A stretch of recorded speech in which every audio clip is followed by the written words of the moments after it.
And when she voted and came back to me, I thank God I was born an American. Today I saw 9 jurors sitting under my voice, 15 jurors sitting under my voice, 9 of them returning a verdict of not guilty against a powerful government that wanted to be destroyed. That day, I thank God I was born an American. Thank you. Party. We cannot continue to be a sycophant. We can't run this country on deception and lies and fake propaganda. The people who elected us, they are watching us. They see us. They can feel. Their nose can smell. Their ear can hear. We'll do the needful. They'll care for 2029. You stop that deception and lies. Your full name and your position, sir? My name is Daniel Zemaza. I am the chairman for Rapid Media Response Team for the Rescue Mission, Nima Chapter, District Number 3. And also in the House of the Senator. I'm also a Media and Communication Director in the office of Senator Nagbe Point, Nima Chapter. I also serve as a loyalist. I also serve as a patriot. I also serve as a loyalist for Unity Party and a steward for Unity Party 2005. And also I'm activist. I'm also an activist, social activist. I speak against ill society. You're welcome. And that's why I'm here today to tell the people who turn out, who supported that Garguah, thank you. Let God bless you. Koga, thank you. Those who didn't turn out. You saw all of the district coordinator came for this via. Not everybody. I saw that few people who came. But why can't you mention it? You want to talk about Koga? Yeah, Nelson Kim. I mean, who? Nelson Kim. Yeah, and Napa Way. All of them. Napa Way. The commission. The court warrior will go to the courthouse on that day. Oh, the day they take on the court, if President Boyka believe that a CDC headquarters you moving to, or you are recording, or you moving to go arrest for Natikofa, you making a mistake. He himself will not sit down rehab. I can tell you that for sure. He himself will never sit down rehab. I've been playing with you, Jesus. I'm telling you what I know you do. Boyka, I want you to look in my face. This is a Carlos Gray of 2005 and 2011.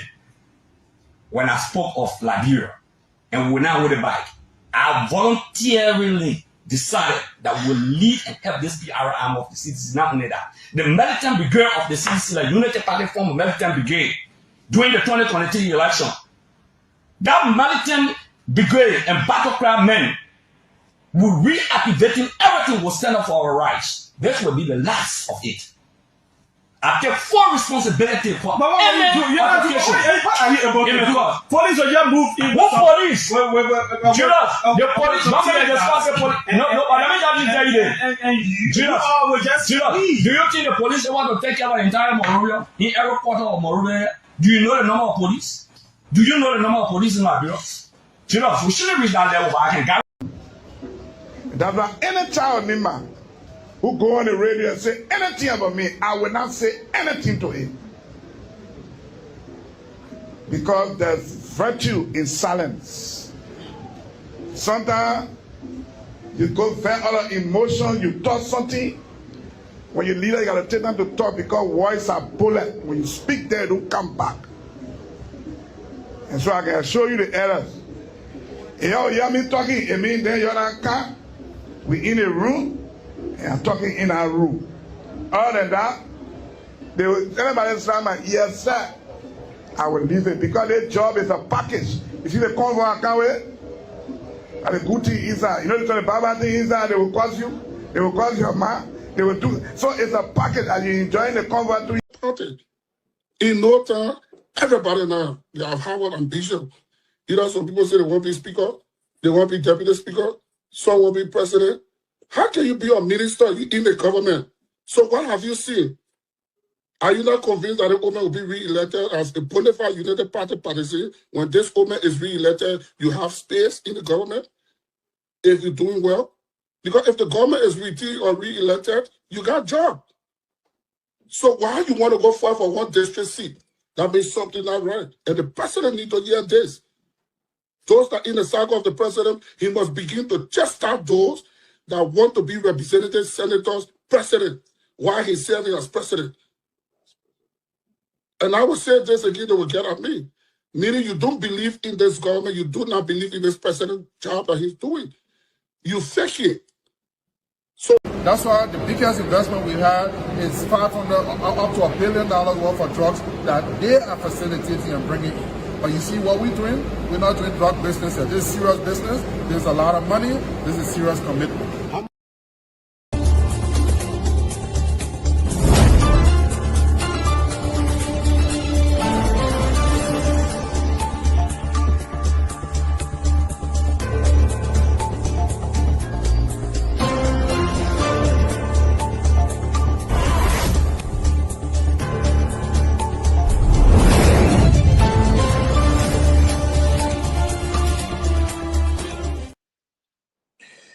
Folks, pleasant good evening, good afternoon, good morning, depending where you're following us from.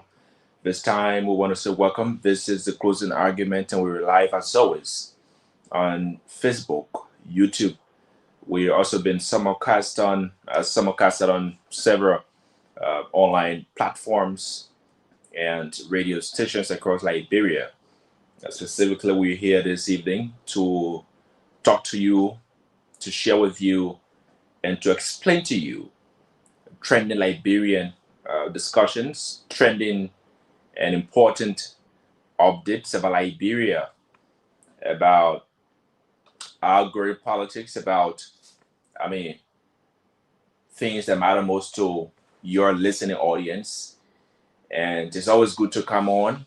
And when we come on with concise and specific informations. Those information that are important, those information that are factual, not just factual, but credible, and most importantly, that are fascinating. My name is Anthony Dahn. It's good to be here this evening. Mr. Jerome Gayman, who is there in the USA, will be joining us, coming on very shortly.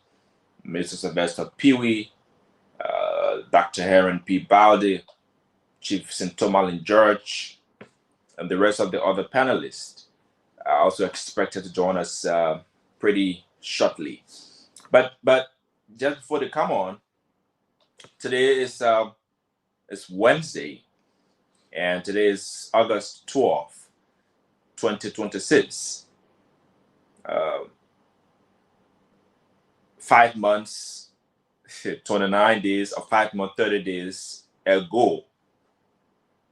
Something very interesting.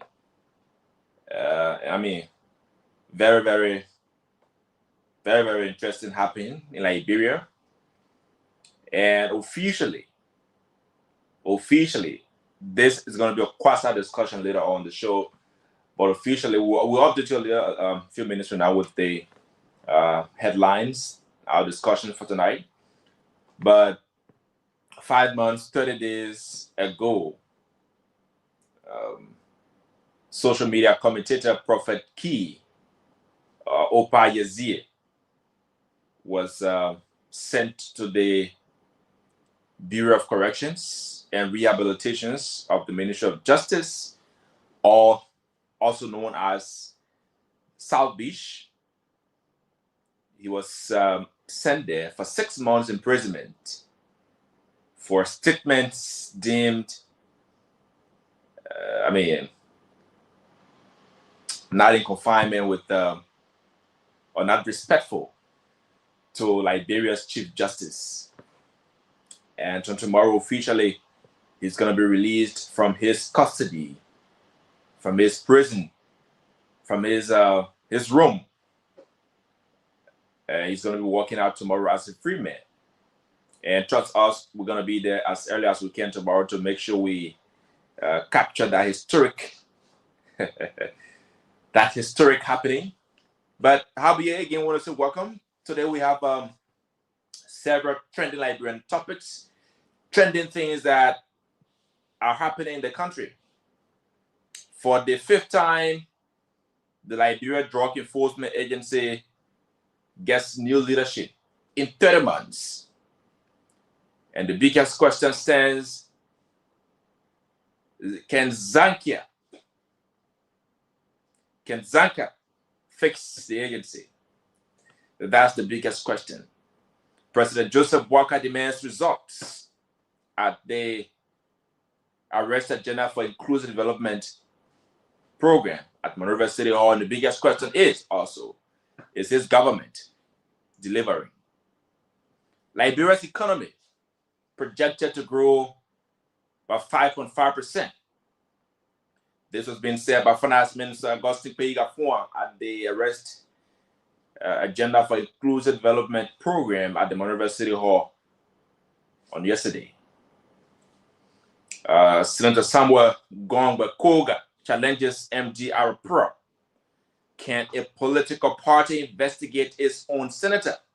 That is the question. And today, a US $1 million deal was signed for youth agriculture between the Ministry of Agriculture and the KORCA. That is a major boost for the Liberian youth and for job creation as well. And so these are trending topics that should be undergoing discussions here on the closing argument. And want to welcome Mr. Jerome Gayman is here, pretty seated, and he is live on the show this evening. He is your regular moderator, and we'll kickstart the show, and he takes it up from where we start. Mr. Gayman, welcome this evening. Thank you very much, young man. Thank you very much, my colleague Anthony Dahn. He's holding it down in Central Monrovia. You know, Monrovia now, there's no difference between Monrovia now and Painesville. We call it all the same Monrovia. So you never hear someone say, I live in Painesville. They always say, I'm from Monrovia. Where are you from? I'm from Monrovia, Liberia. You never hear people say, I'm from Painesville. So I don't know. I guess Painesville is the helping verb. So even though Painesville might be even bigger than Monrovia, but Painesville got no power. So it has become the helping verb. But ladies and gentlemen, do us a favor, share this show. Today is going to be fascinating as usual. We are going to be touching on every base in the Republic of Liberia. We're going to be talking about religion, politics, public policy, you name it. We are going to be discussing them. Some will be pleasant to your ears when you support one of these folks. You don't want us to say anything negative about them. You want us to concentrate on the opposition. And then the opposition be smiling when we are hitting the government hard. But when we are hitting the opposition, the government people be smiling. They say you are fair. So this job we are doing is a no-win. We can't win. Today you talk about Minister Koga, the vice president is laughing, cheering. Tomorrow when you talk about the vice president, then Koga is on the other side cheering. But yes, we have a great show for you today. Some of the things that Anthony have just introduced. But we are also going to be going a little further. Senator Koga has appealed to President Joseph Yuma Boakai, asking him to suspend the IG or compel the IG to recuse himself to give the investigation of the drug issue some credibility, according to him. I read briefly. It says here, Nima County Senator Samuel G. Koga has asked President Joseph Yuma Boakai to take the head of the Liberian National Police out of the country's cocaine investigation, either by suspending him or requiring his recusal. In a force whose own commanders, the police chief, has already charged with escorting the largest drug consignment ever seized in Liberia. Specifically, he said, I recommend the suspension of Gregory Coleman while the investigation is ongoing, or alternatively, that the Inspector General does the right thing and recuses himself from any involvement in the investigation, Koga demanded and posted on his Facebook page. That is the senator from the great state of Nimba. He is asking the president of the Republic of Liberia if we want to save the integrity of this nation on this drug issue, the police IG should recuse himself. The IG himself admitted that one of his deputies or one of his employees or several are involved. So doing, the police department cannot be the judge, the jury, and the executioner on the cocaine case. So, according to him, it would be prudent. He says, according to international standards, it would behoove the president to recuse, to ask Seleke Kromah to recuse himself. For he cannot investigate himself impartially. The IG is the judge, the jury, and the executioner in this case. In other news, investigation on the University of Liberia campus find that the University of Liberia's own medical school is in a deplorable condition. 6 bathrooms served, the 4 schools that train Liberia's doctors, pharmacists, public health workers, and midwives. 7 employees share one office at the School of Pharmacy. And students have paid out of pocket for whiteboards, televisions, and air conditioners in their own classrooms. A joint investigation by the Liberian investigator and Cool FM have found almost none of the money appropriated to fix those conditions have reached the ground. University of Liberia President Mapayan said Monday the university has received about $900,000 of the $6.3 million promised or appropriated for the campus renovation, and that the balance sits in an escrow somewhere until procurement can be completed. She did not say how much of the released money is going to the A.M. Dougherty College of Medicine in Congo Town or the pre-clinical campus at Findel. The investigation document determined and received and observed deplorable buildings, damaged ceilings, failing sanitation, and poorly equipped laboratories at Dougherty and at the Findel campus in Louisiana Township. Reporters also visited Capitol Hill campus. Several student and faculty members spoke on condition of anonymity, citing fear of dismissal, expulsion, retaliation, or other forms of intimidation for publicly criticizing conditions at the state-run university. So many things are happening on that campus, but we hope that you guys can intervene and let the government of the university reason. But the campus is very deplorable, very deplorable. The university medical school is in terrible, terrible condition. The University of Liberia, few steps away from Parliament, few steps away from the executive mansion, is in deplorable condition. Yet, $6.3 million have been pledged. Out of the $6.3 million, only $900,000 have trickled down to the university. The president of the university is asking and appealing to the administration to find reason to release the money, or if the money is available, for renovations. Let me welcome Ibrahim Toure. Toure, welcome to the show. Thank you, big brother. Thank you for having me. And I'm not seeing a little bit. You're looking sharp and sparkling, like sparkling water. I don't know what you're depending on today. I know you got a date night today. I don't know what's going on, but thank you for having me, big bro. I appreciate it. That is Ibrahim Toure, our colleague here, also the host of Straight Talk Liberia. You can reach him weekdays.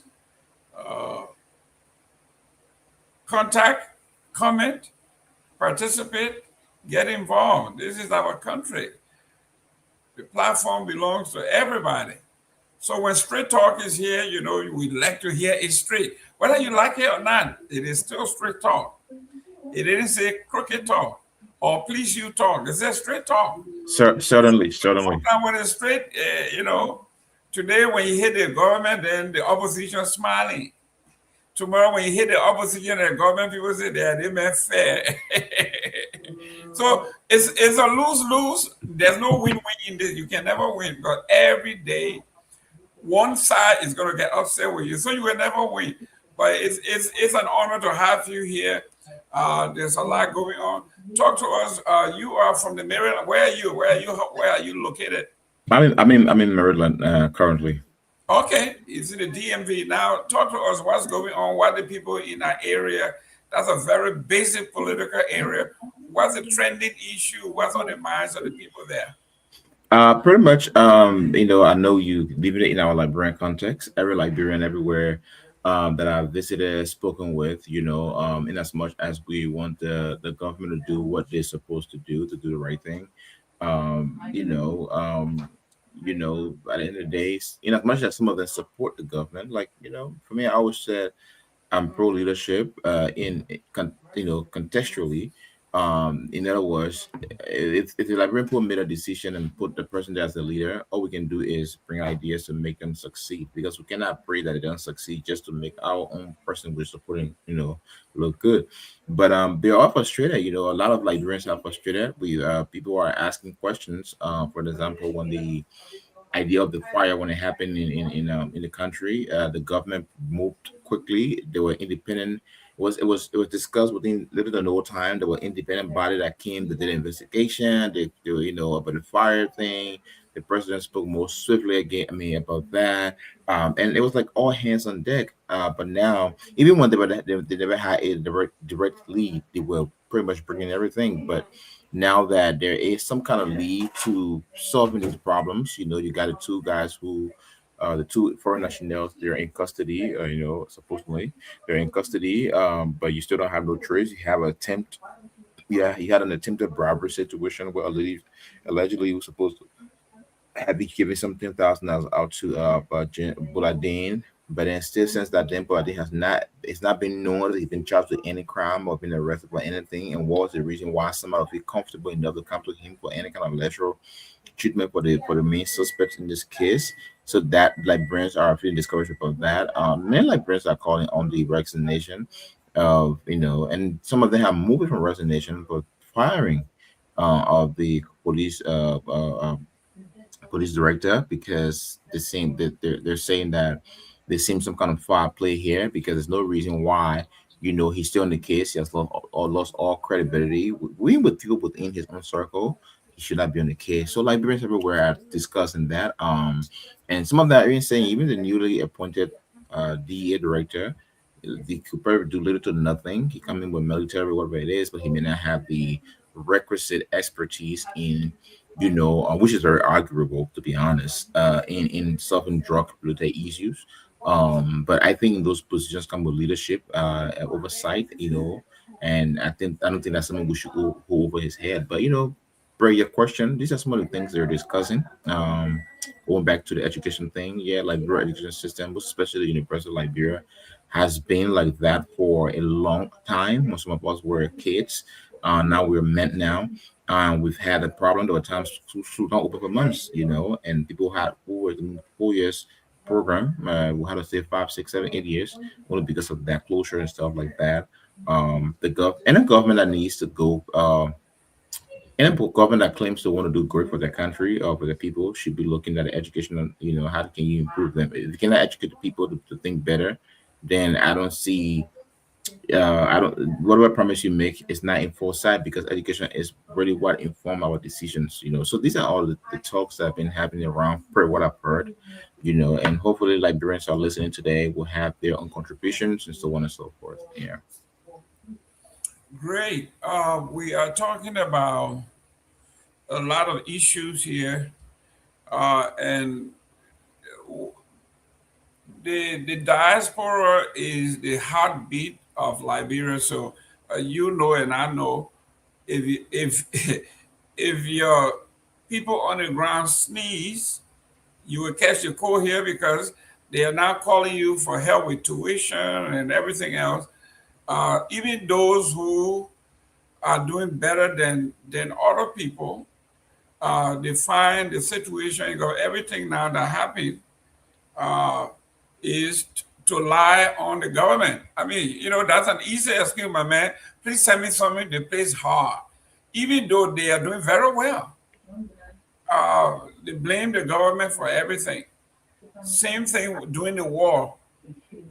I was sending support to my nephews, only to find out later on that they were living the best life on this refugee thing. They had UN badges. They were going from country to country. They could go anywhere, and they were having a great time.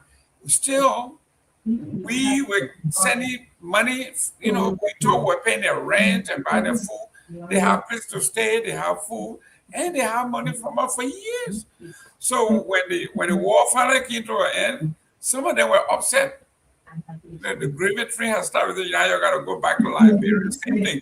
So we got people in Liberia, they are doing well. But because things are hard, you blame the government for everything. That's basically, to me, that's extortion. But I think it's true what you're saying, right? But again, and accountability has been a great thing. It's been a struggle in Liberia. And it starts from the home. It went into schools, and it went into our respective job, our respective places of employment. We've since the war, we've created that sense of dependency on people who would think and help us. And now, not now, I want to be very clear here. Not all Liberians are involved into that. I'm not going to sit here and put everybody under the same umbrella, but there have been proven good number of Liberians who just lack accountability, for their actions, for things they do, and just not playing things, the way it's supposed to be played out. The way things have been played out, they're not playing things that way out. So accountability have been a serious issue. And another thing too that contributes to that is the lack of self-worth. If you're somebody who understands yourself, you know what you're looking for, you know who you are, know your wealth. Everybody hits a the bottom of their lives. Everybody at some point in time you hit rock bottom, but your ability to work up from that, incumbent upon your own resilience, determination, so on and so forth. So I'm not saying those who actually hit rock bottoms cannot ask for help, but there are some people that see that as a continual thing. They don't see it as like, what, I was down here, this guy helped me with $10 and I needed this $10 because what, I wanted to do this. But well, they'll come and ask Mr. Gayman for $10. They're actually looking for like maybe $100 to ask Mr. Gayman for $100. They're going to ask Paul for another $100. Before you make up your mind, they have asked 6, 7, 8 different persons for $100. Oh, the 6 or 7, 8 person they ask $100. 4 person say, what, I will give you, $40. I'll give you $60. I'll give you some of them get $100. When you make up your mind, they're walking up with $400-$500 from that stuff. You would think you would take that money and do something better with it, right? But some of them take that money, oh, my man promised me, man, I spent $100, my man promised me, I'll get you to 1%. So we're not accountable. So that and then unfortunately, because of the economic system of Liberia has been over the year, we have been feeding, or we have fueled that. We have fueled laziness through that. We have fueled dependency through that. We feel lack of accountability through that. And because some of the you're in America, what do you do? Well, what would I have done if you were giving me half every day, asking for this, asking for that?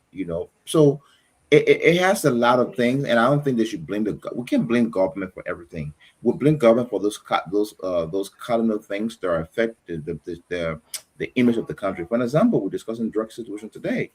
Um, I was having a conversation with one of the opposition leaders in Liberia yesterday, where we just sitting there, we're just talking, and this person, which I don't feel comfortable calling the name. They're like the Joseph Boakai that I know, the one that I spoke with, the one that I speak with, in as much he said, my son, I'm in opposition, yeah? I said yes. He said, I'm telling you that the Joseph Boakai that I know, he hate how Liberia is going. He doesn't want things to go the way they're going. He means well for Liberia. But Joseph Boakai is fighting with age. And when he want to talk, we say, "Oh man, you got a problem. Be careful," and it calm him down. So yes, I'm saying this to say that we can talk to government. We can talk to the government on things that clearly that supposed to, they're supposed to take care of. But the other little thing, there are little mechanics there that move a society, integrity, self-awareness, resilience of yourself. You can blame everything on government, and in as much as the government is at a place where as the day goes by, they're losing some form of credibility when it comes to this whole drug thing, and it which spirits out to leadership. You can't blame them for everything, and I think that's just my own little opinion on that. Excellent, guys. Share the show. Send us what is on your mind in the comment section. Let us know where you're tuning in from, so we can send a shout out to your community. If you are from the Minnesota area, you should have a lot of news. There was a lot of elections in your neighborhood this gone yesterday, actually Tuesday. Let us know who you voted for. How did the election go? I'm a Republican, so I was voting. I was promoting my guy, who is the gentleman that sell My Pillow. My Pillow guy was running, and you didn't elect My Pillow man. And My Pillow man, but we will swear you in, like we say in Liberia, we will swear you, me and My Pillow man. Say you didn't vote for My Pillow guy, you're gonna have stiff neck when you wake up in the morning. You're gonna have bad dreams because you didn't elect my man. My man sell pillows. He sell the best pillow in the world. The pillow guy, you say you don't want him. You say he associated with Trump, so you didn't vote for the man. So the kind of pillow this man selling, you turned it down. So I'm telling you, in Grand Bassa and Cape Mau and Lofa, we will swear all of you who didn't vote for him. Say you didn't vote for the pillow man, you're gonna wake up with stiff neck. Your neck gonna hurt you. You're gonna wake up with bad dream. Your back ache. All the thing that pillows gonna do for you, that good pillow, you turn it down. So all you Minnesotans, you didn't vote for My Pillow guy because he's Republican and he's a friend of Trump. I say, whoa, Mimi, Pastor Bill say, whoa, Mimi, you are going to have stiff neck. I swear you.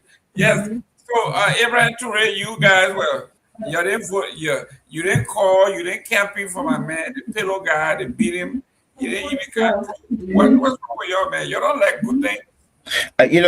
In as much as I like some policies or some platform for government officials, those that run to be anything, in and out of Liberia, just because I got like PTSD when it comes to bad leadership. So I've not found it hard to publicly campaign for any political leader, whether in America or Liberia or wherever it is, because sadly, political leaders over the years have been the only political leader that arguably you can say, oh yes, whatever he said he did, he can, it's Trump. He said, you're the person that was across the border, and he came there, bum, bum, bum, bum, bum. So he's the only man you can say, oh yes, but in as much as that, I've never voted for Trump before.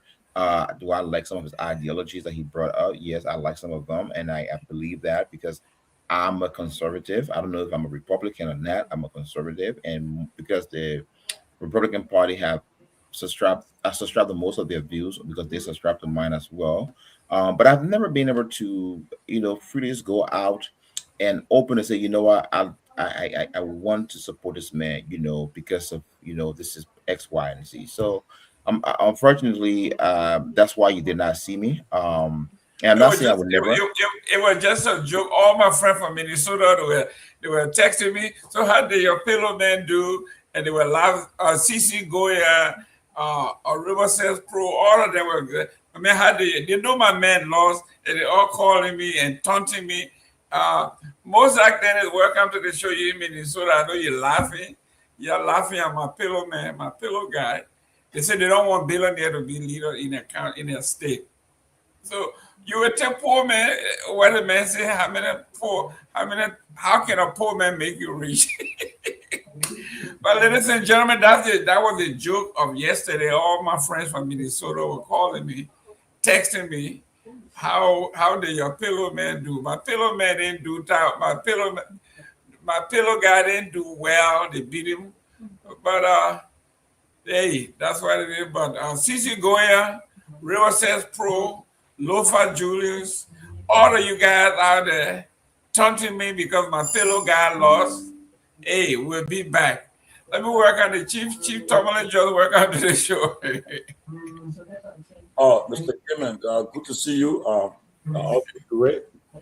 Mr. Gayman, I know you've been very busy. School just I understand what you go through, Mr. Gayman. Employer in this country is not an easy thing. No. You have to make sure that. Yeah, but for some reason, you guys are coming in low. Really? Am I coming low too? Am I in low as well? Yeah. Is it? I don't know whether it's from Monrovia. I don't know. Okay, let me see. Okay, you can now. Go ahead. Yeah. So, I mean, like I said, to be employed in this country is not an easy thing. You have to make sure that you protect your contract, especially with the city or the county, wherever you have the contract with. Mm-hmm. So you go through, Mr. Gayman. So I really salute you for what you do, and we make sure the paperwork is intact, your contract, and school years are opening. Your bosses got to be ready to pick up the students. So I really want to say thank you for doing what you do, and also for being a valuable employer. So I know what the drivers goes through, you know. One of somebody told me, say, my man, you want to work, go to school, but I said, God forbid. But I said, I salute those who do, I salute them though. Yes. Yeah, you, man. So I know, and then to do, and then you come here and every day will help us here. It's something that we should commend you for. And everybody know the beautiful stuff. But it's good. And you were talking about the election in Minnesota. I want to congratulate my friend, Winfred Russell. I told him today he should keep on trying, he should not give up. Those Liberians that vote against that guy only because he expressed his view, like we all do. Because you express your views, and because the man criticized CDC will go there and say they're not voting for him because he criticized CDC. He criticized other party, they say he criticized that party, not voting for him. That's bad. But I believe one day Russell will win. One day, and he'll win something bigger, more than what he's been vying for. I believe he'll win one day. I told him not to give up, keep being the person he is, keep speaking his mind with his conviction, and be a man of principle. One day he will succeed, you know. So I want to congratulate him. He was gracious in defeat. He congratulated he sent a confession to his opponent, the lady from Somalia. That was good. How you played how democracy, but how they banned the other way around. The people they made in the White House today, he would never do it. He'd never concede. He won't concede if he cannot. If he might always win. Most of the things last they were whipped. Now you want to take a pass shot at my boy Trump. You see, I tried to whip that one. Then the other one in where another place. Or your social the communists will beat your the one in Wisconsin we beat them. We beat all the people. The Democrat was smart. They say, my man, because the thing is that when you're a socialist, a Democrat, when you bring that socialist Democrat stuff to do, you can win it. Maybe you can win within the Democrat settlement. Yeah. For a nationwide election, You got independence. Look, this country is independence in this country. The one who can call the election. They're not the Democrat, Republican. They get the people for them. But kind of independence, they're the one who can bring the election. And the lady was talking about she want to cancel Thanksgiving, all kind of stuff. Defund the police. So the Democrats, they said no. The guy who won, he had got the 11 race and all before because he wasn't doing well. And then you see the post can lie. So you're leading the guy by double digits, and it's also a lie. And when the guy jumped in the race, the governor, Tony Evers, he endorsed him. And Bernie Sanders, they didn't even endorse her. Not even OAC, all these progressive Democrats. And then the guy went there. The election was that was a close election, though. Close election. Oh, yes. Oh, yes. Has she won? She'll be going again the election denial. The Tiffany guy one of the guys who voted to not certify the election with Biden, but she would have been difficult to win in the statewide election. I wish the Democrat the best for them. Look, I'm telling you, in our war room, you see me every day. I'm going to the Republican strategy meeting. We are saying this country, just like everywhere in democracy, they usually don't. The incumbent will lose seats. Okay? The question here is by how much? And we want to minimize our losses. Bill Clinton in 1992, he lost 54 seats and 8 seats in the Senate. And Newt Gingrich destroyed him. And then when Barack Obama came, he lost even more. He lost 63 seats. And that's like that time they came up with their freedom. I use the word shellacking. He says the freedom, the Tea Party. Don't tread on me. 63 seats in the House and 6 seats in the Senate. So what we are looking at now is how do we minimize? We know we're going to lose the House, but you don't want to lose it by a wild margin. You lose the Senate and the House. We are looking at the Senate. We'll keep the Senate. There's no way we'll lose the Senate. I can tell you that right now. We are going to keep the Senate. We're going to lose the House by a small margin. That gave us a lot of room to negotiate. Y'all take me, man. Y'all take me.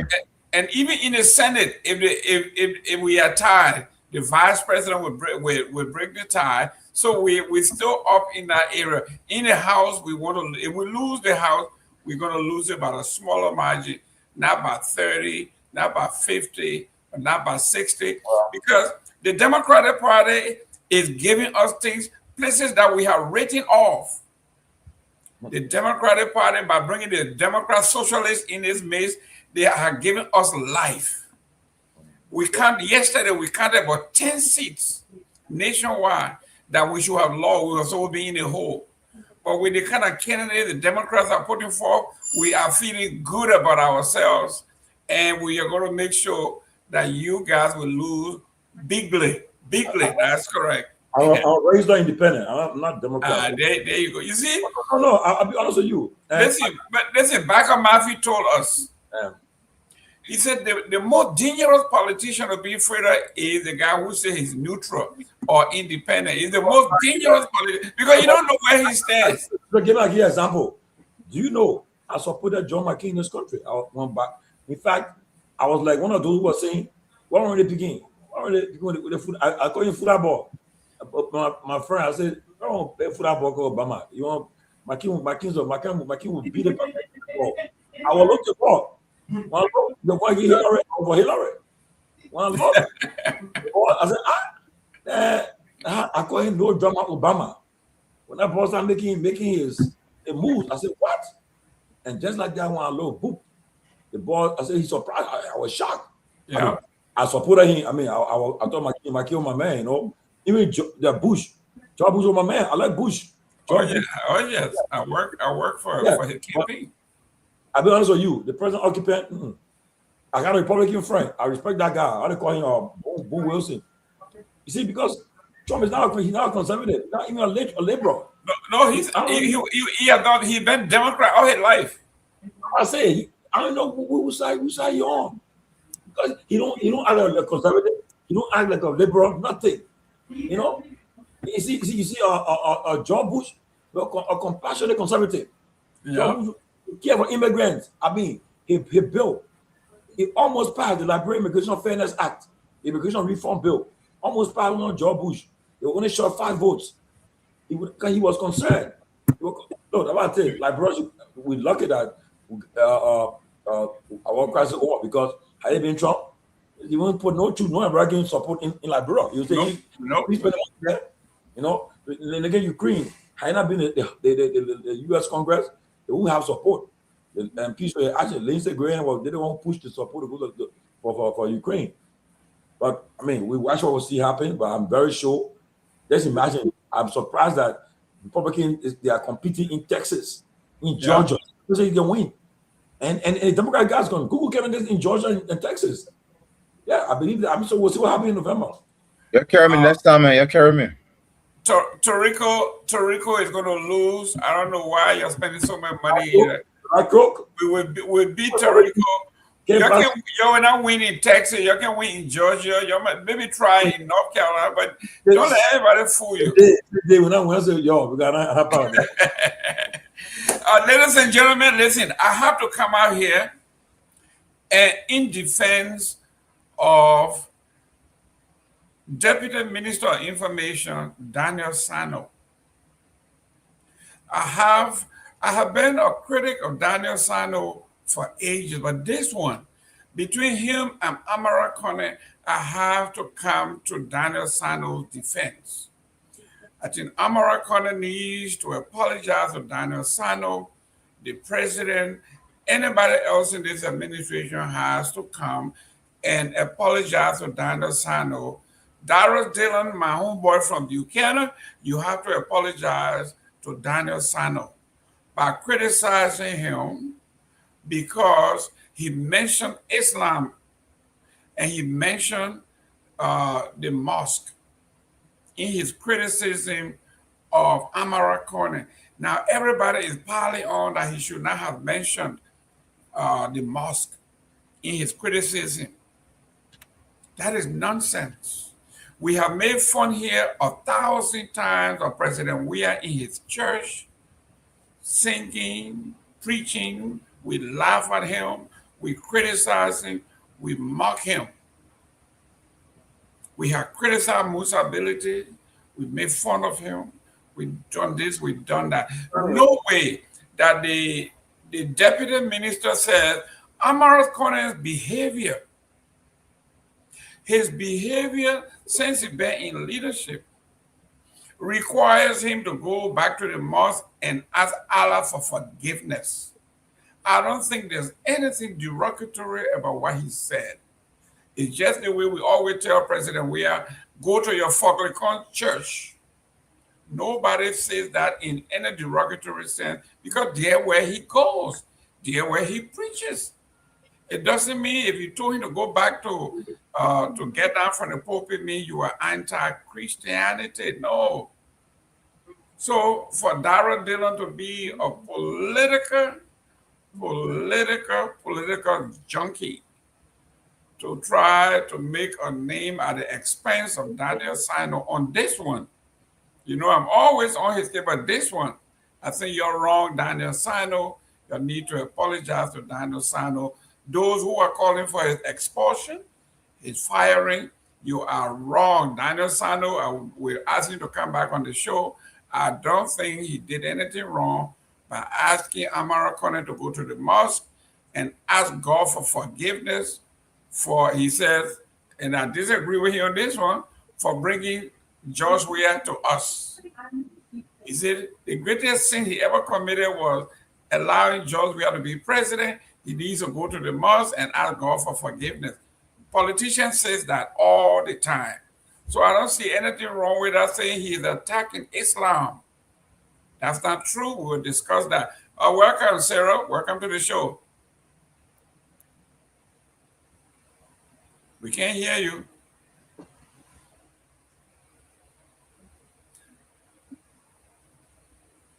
Sarah is on. A button phone. I told you to get rid of that button phone and get a real phone. Yes, we hear you now. We can't hear you.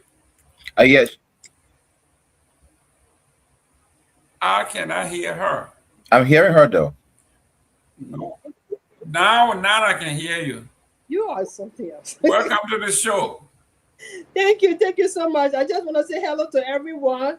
Hello to our new panelist, Ms. Yasa Lavela. I want to say thank you for coming on to join me in the struggle, and also to combat these men on this panel. Thank you, my dear. Thank you so much. And great show, great conversation. Let's get it rolling. Let's get it rolling. Good. Thank you so much. Ms. Yasa, welcome to the show. It's my first time meeting you. Welcome to the show. Actually, my second or third time meeting you. The last time we're on for the diaspora annual return in December. We're talking about the health. Oh, okay. Yes. Well, yes. Why's your camera muted? Come on. Yeah, the reason my camera is off, I got a lot of family engagement today. I just wanted to let the team know that I would not be on the show tonight because I got some family engagements to take care of. That's why my camera is off. Absolutely. It's all about family. This platform is all about family. Like the past 2 days, I had to take off to take care of business and family. So yeah, we understand. Thank you very much for tuning in, actually. But Sarah, let's go straight to the Daniel Sano versus Amara Conan. What got Amara Conan so thin-skinned these days? I mean, he always hitting the president, hitting everybody. They hit him back small, and all of a sudden he started to say Daniel Sano is playing a religious card. I don't understand this. But how is he thin-skinned though? He was defending himself just as Daniel Sano was defending the government. I know you don't like Daniel Sano because he keeps saying some terrible thing about former President Weah, and you can't wait to get his head on the chopping board. But this one we gotta defend. We gotta defend it. Let me go to Tomalin. Tomalin, we gotta. Look, Tomalin. Sarah would never give Daniel Sano a break. I don't even know that dude like that. I just know him to be the deputy information. I don't know him. I've never. I didn't say you know him. I said no. Like I can't pick forward somebody I don't know like that. So the thing is, he attacked Senator Amara Conan and said some derogatory stuff. What is he said? What Amara Conan's religion got to do with no, he didn't say anything. He said he should go to the mosque and pray for forgiveness. What's wrong with that? That was not nice. That was not nice. We should not. Let me finish. Go ahead. If you're trying to respond, that man, he's being paid with our taxpayers' dollars. Okay, he's being paid with our taxpayers' dollars. So at the end of the day, when people criticize him, he should be able to respond constructively, not to go after people's religious background. Everyone know Amara is a Muslim. He don't have to respond to him mentioning his Muslim background. He don't have to do all that. I think he went too far. By doing that. And besides that, he spoke to Amara without any evidence. He said Amara rigged election for where this and that. Where is the evidence? You don't just come out and say stuff about people because you feel you're a deputy minister. You have to, yes, it is your role. It is your role to defend the government, but you must be responsible in doing what you do. You are being paid with our taxpayer dollars. We don't want paying you. You don't come because we criticize you, so you insult us. This is not his first time doing it. He does that all the time. Sarah Dopoh, you are biased because this man has attacked. No, listen. You're not talking your own. Let me talk my own. Okay, so but don't say I'm biased because you're biased because this man every day he on president. We are back calling all kind of things. Listen. Oh, you see, there you go. You see. Now you bring tribalism in the one again. No. I say you biased because the man always on president. And we agree. We all here. People say he should come from this. Leave the Anglican church. Start preaching in the church. We don't say we anti-Christian. We don't say that. I mean, we attack president. We are every day for going to church. But you don't mention his Christianity. You say, okay, the man, for he's a Christian, then he go to his church. He don't mention stuff like that. He didn't say that. Oh, sir, okay. Let me hold that. Tomalin George, this one here, Sarah Dopoh. I don't know why somebody looking at me like that, boy. Look like he got problem. I'm saying. Okay. You see that's what Bush called pre-entry strike. Tomalin. I'm on the occasion today where you shine his eye. I said, what? You see the necklace the woman wearing? You see the necklace? Hey. I was a necklace. I told you go there. I didn't say when you got it. I said you see the necklace. Tomalin. She said I'm defending Dahn because he's my bastard brother. I don't think so, but I think by telling the man go to the mosque or go to the church and ask God for forgiveness, I don't think that's racism or anti-Islam or anti-Christianity. I think that's just who he is. Look, the last two guys that held that job, they have been fiery, very fiery. Isaac Jackson had that job during Madam Salif time. Fagon had that job during President Weah time. And Sano is heading this job during President Walker's term. And that job, I mean, the position they hold, they dare to defend the government and defend, I mean, most of the time they defend the president and so forth. So for me, I will stop further and say that for me, the only thing about it is an insult. You can defend, right? But if it comes down to getting personal, right, or insult, okay, then that's why I think the line should be drawn, because we should our discourse should be above personal insult. But if in that position, if you attack the president or the government, that particular position, the president comes up fiery to respond. So and mind you now, I know most seditionists were not happy when Kamara decided to support the UP during the election. You all saw them. They came up and they were, in fact, people believe that Kamara participation and help with the UP turn the runoff to President Bouaka, because the first round he was focused on his election as a senator from Bapolu, and then when the second round came, the runoff came. So Kamara, Molu, all of them, they went to Spoon, Adeko, Mieta, family, all of them, Madera, Copra, they always will be Spoon panelists, they were all there, and they were making the case for the government election for Bouaka to be elected, and they fought.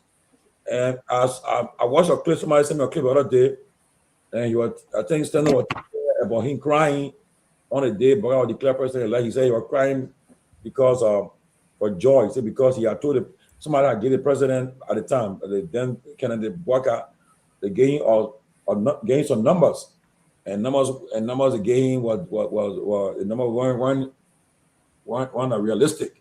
So he told President Bouaka, said, he went in the room to the woman and said, well, the numbers are giving you. If NEC come out the results today, if they don't read the numbers, then I'm a liar. So he said he was worried because anything could happen. So NEC read the numbers, the exact numbers that he gave Bouaka, the number NEC was reading, and the numbers they gave the Bouaka earlier wasn't the number that he was reading. So he felt vindicated. But so, and I think he referred to President Bouaka as I don't know, aging president, right? Mm-hmm.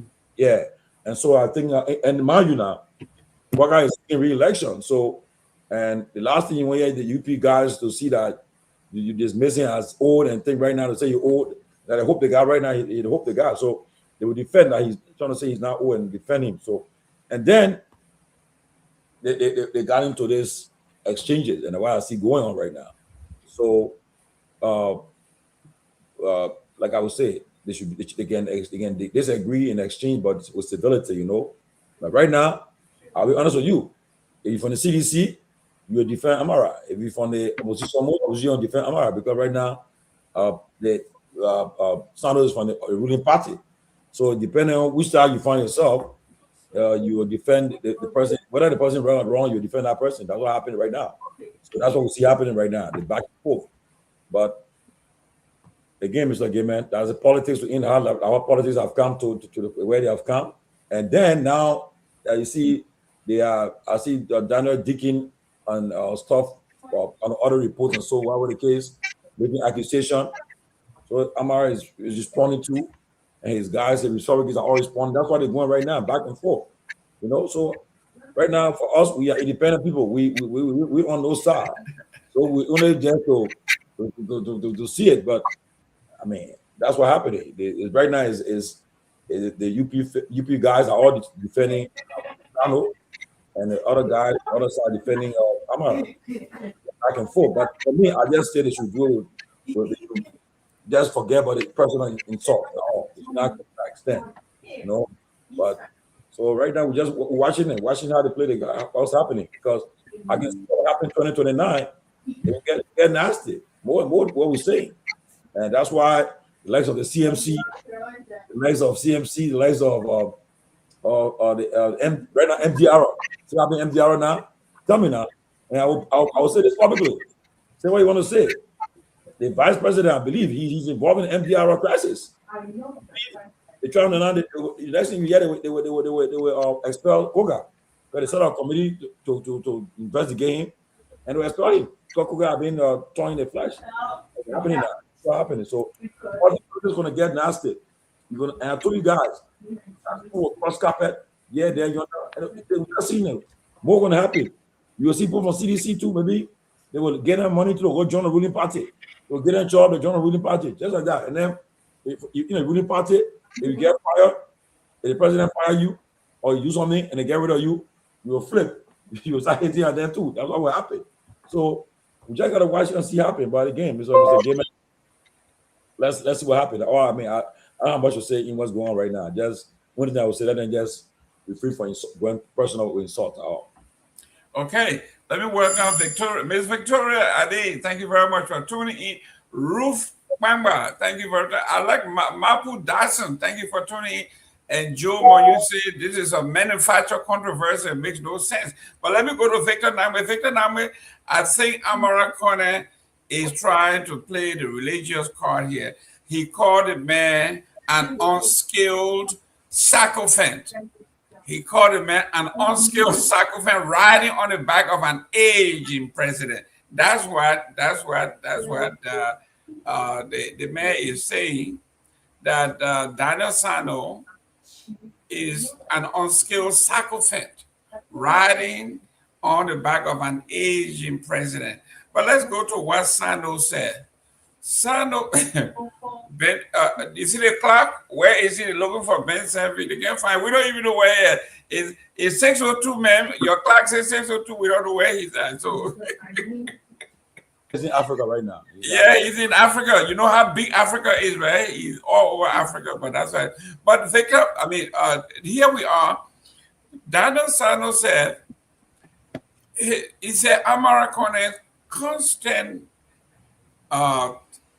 He throws flame throwing at the president and everything else. He also suspected that 2017, he may have been one of those who have helped George Weah come to power. So he told him because of that, he needed to go back to the mosque and ask Allah for forgiveness for his sins. And all of a sudden, Kamara took it and blew it up, saying, the man is attacking my religion. He's attacking Islam, and that's not true. I think we have said a lot here about George Weah preaching at the fucking grown church and all of that. Nobody have ever attacked you for being anti-Christian or anti-Christianity. I think Kamara Kone should be, to me, should be higher than that. I listen, I don't know about that, but it's good to be here with you and the rest of my colleagues and also our colleagues in the radio land. I was listening to a few things I wanted to speak to quickly. You were here and you are lamenting the loss of Mike Lindell losing in Minnesota. The pillow guy. That's the guy you over here losing Sleep over? You really expect it? I told you. Did you hear the rest of the story? Victor Nagbe, did you hear the rest of the story? I heard you. You're trying to cushion your shock that is coming. I understand. I am telling you, if you didn't vote for the pillow guy, you are going to wake up tomorrow with stiff neck. You're going to get your side going to hurt you. Your back going to hurt you because you just let go of beautiful, fluffy pillow for something else. So we swear all those who didn't vote for the pillow man, you will get up with stiff neck. You will have backache. You will get bad dream. You will get migraine. That's what I'm talking about. So now go ahead. So yeah, so let Mike Lindell go back to peddling his pillows. I think you can get one for $5 in the street of Monrovia or wherever. But let me go to my brother Ture here. You know, he said something about the president can be responsible for everything. What does that mean? What does that mean? We give you the keys to the mansion, and you're responsible for part of governance and part of government, not responsible for other parts of it. I don't understand that. I was speaking context, man. Yeah, but that context, the whole context out the window. Out the window. Look, and I'm glad your sister took the day off. I'm glad your sister took the day off. Let her go back and recalibrate, you know, go and compare with family people and come back. You know, you must have not read John Mullo today. You must have not. John Mullo's, I think his expose was two-edged. Yeah, he was advising Liberians to get up and go do something, you know, go form a corporation. But he was also managing the president of who a manager is supposed to be. A manager is supposed to take all of the disciplines, put them together, and make them one functional unit. Which our president again, context again. Context matters. Anyway, coming back to the situation with my young brother Daniel Sando. You know, I met him in Monrovia. Jerome, you and I were there. You know, he was in the company of Medipaka Des Moines and George Lobo. You know, playful young fellow. But I think, you know, and I tried to admonish him, you know, we met at Savi, you know, he took some of my cigars, which he still owes me. But I tried to admonish him. I think he's still in character. Now you see smoke, you see smoking the memoir. People can see food post on me, you see smoking the memoir. Say, man, throw your cigar. He snatched some cigars off me. Victor, tell him it's in context. I'm speaking in context.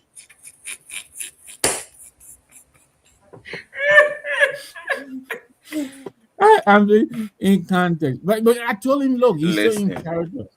He forgets that he is working at the Ministry of Information, a government institution. He works for the entire Republic of Liberia. He is not a Unity Party spokesman anymore. He is not a defender of UP, you know, but he always comes out swinging as though he is defending the UP. And I told him that I think he's still in character.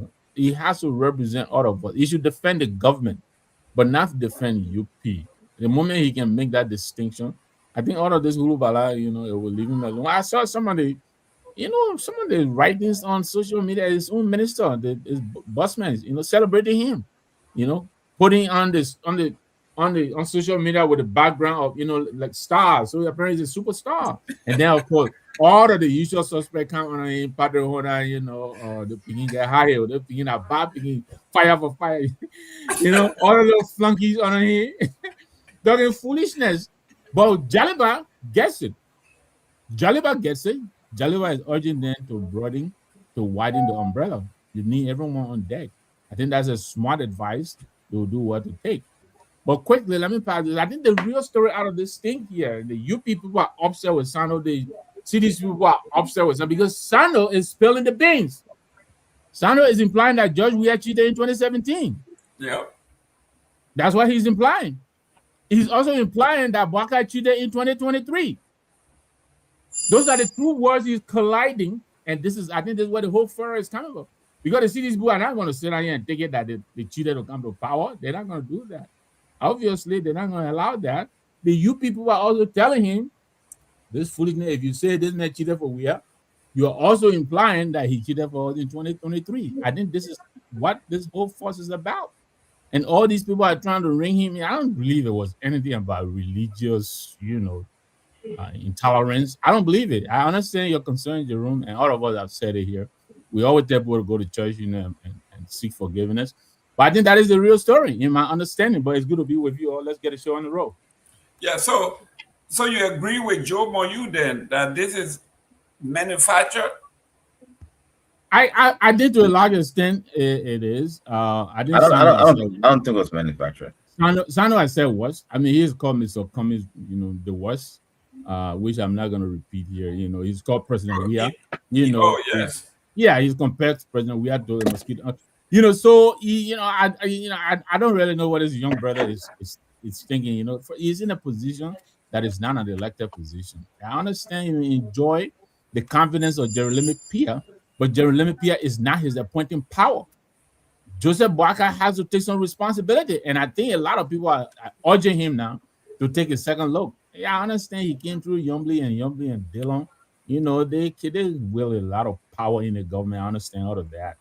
But at some point in time, he is going to meet the end of his road. He has to be careful. There have been more fiery people in his position, and they thought they were fiery, but they were actually burning their own wire, their own line. Eventually, his line will come to an end. He's attacking almost any and everybody and thinking, he's a firebrand for the government. I think he's mistaken, in my opinion.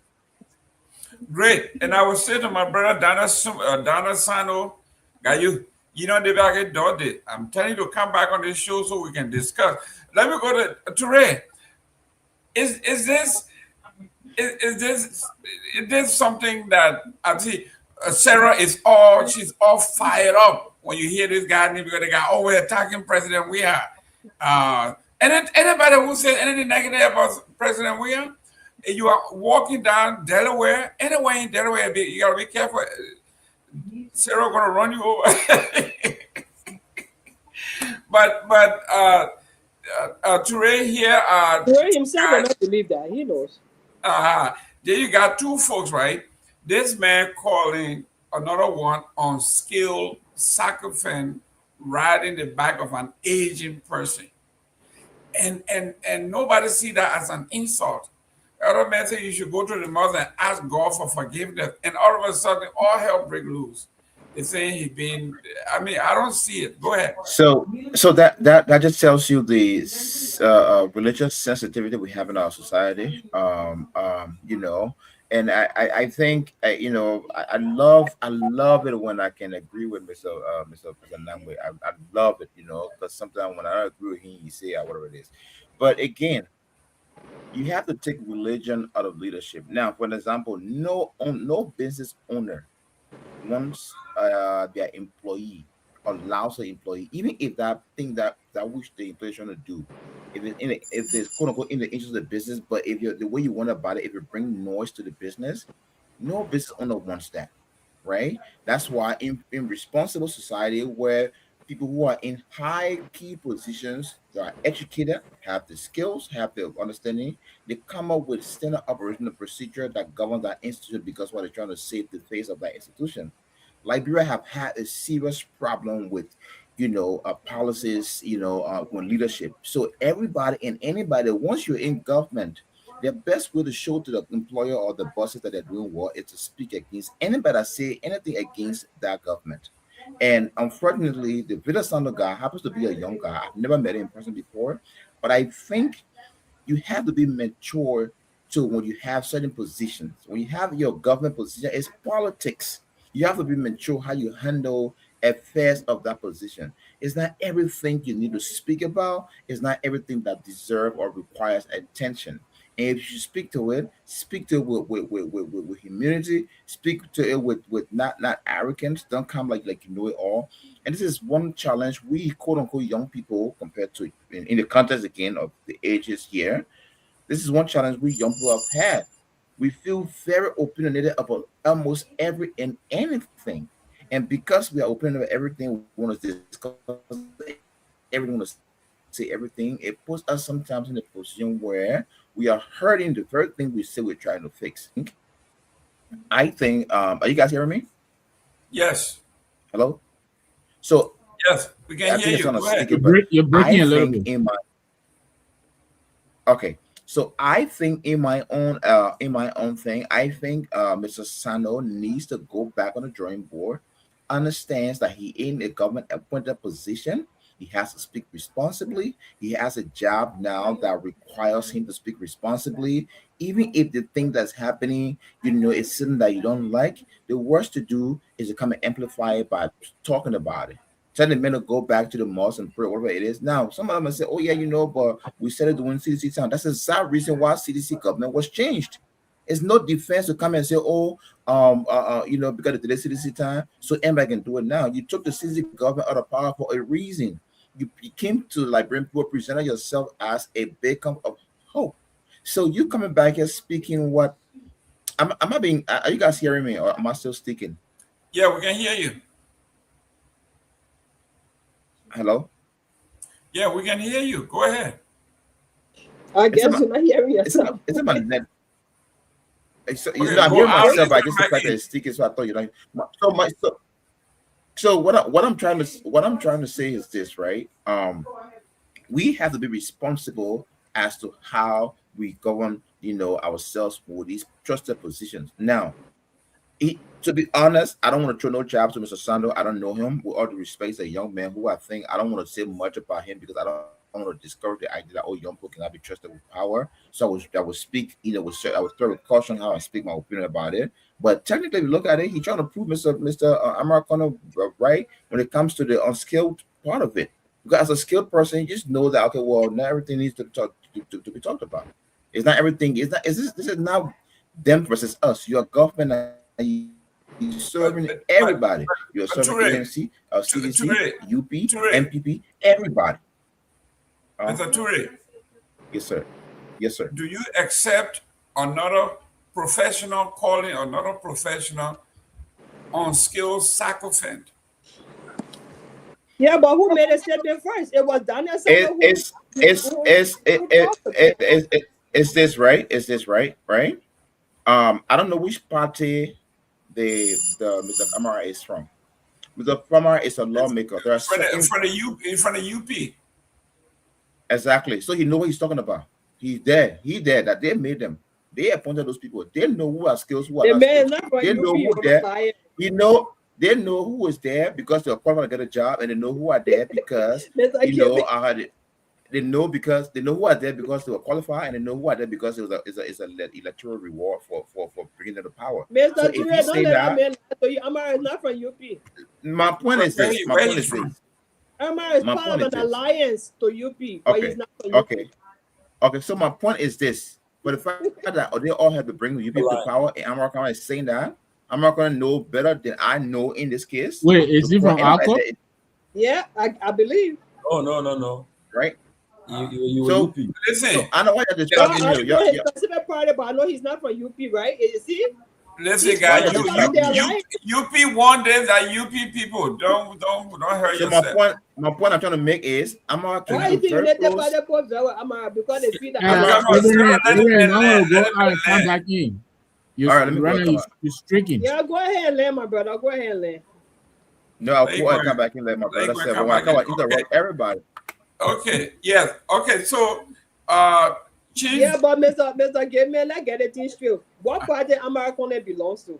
Maybe Tomalin George can share light on that. The last time I know he supported Manan Salif 2 terms. The man was with Unity Party 2 terms, 12 years. He benefited all he could. This thing happening. I mean, look, it's a long thing happening. Look, when Burger was running against, we are in 2017. Burger had an interview on Costa Show, and he said that was certain ministers in the government that were disrespecting in Ellen Manasari government. He never called a name, but he said certain ministers they never respected him, but he never called the names. He said he had no control over them. They weren't getting respect. They will hold a lot, man. They will keep it. He said, "How can I stop that time?" And so, and 2017, and you know very well that the Union Party was running against the CDC, and for the fact that you would think that Manan Salif and the Unity Party would have put their weight behind Boyka, but certain people in the Unity Party decided not to support Boyka, I didn't see them endorse we are, but they were not supporting Boyka, that's all. And so the Boyka folks felt that they weren't treated right. And so if you notice, Unity Party is divided. You got the LA group and the Boyka group. That a group you see there. So now, and these guys were hurt. They were hurt that they felt that President Mussolini should have done more for them in 2017. She should have put a weight behind Boyka and campaign with him and help them raise funds and so, but they felt that they never got our support. So they had all these things. But then Kamara is a smart politician though. Kamara focused on his election during the first round. He never supported no party. First round, he was focused on his election. When he got elected, then second round, he went after, he supported Boyka, and the guy got elected. When Boyka got elected, when he visited to America, when he was still not inaugurated into the States here, Kamara with them in Washington, D.C., trying to show them, they connect with them through the IMF, the State Department, all the World Bank people trying to get to know them. And then went back home, things are falling differently. And the problem started.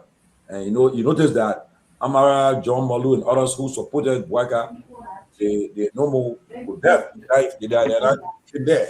So, but you guys then, the guys then,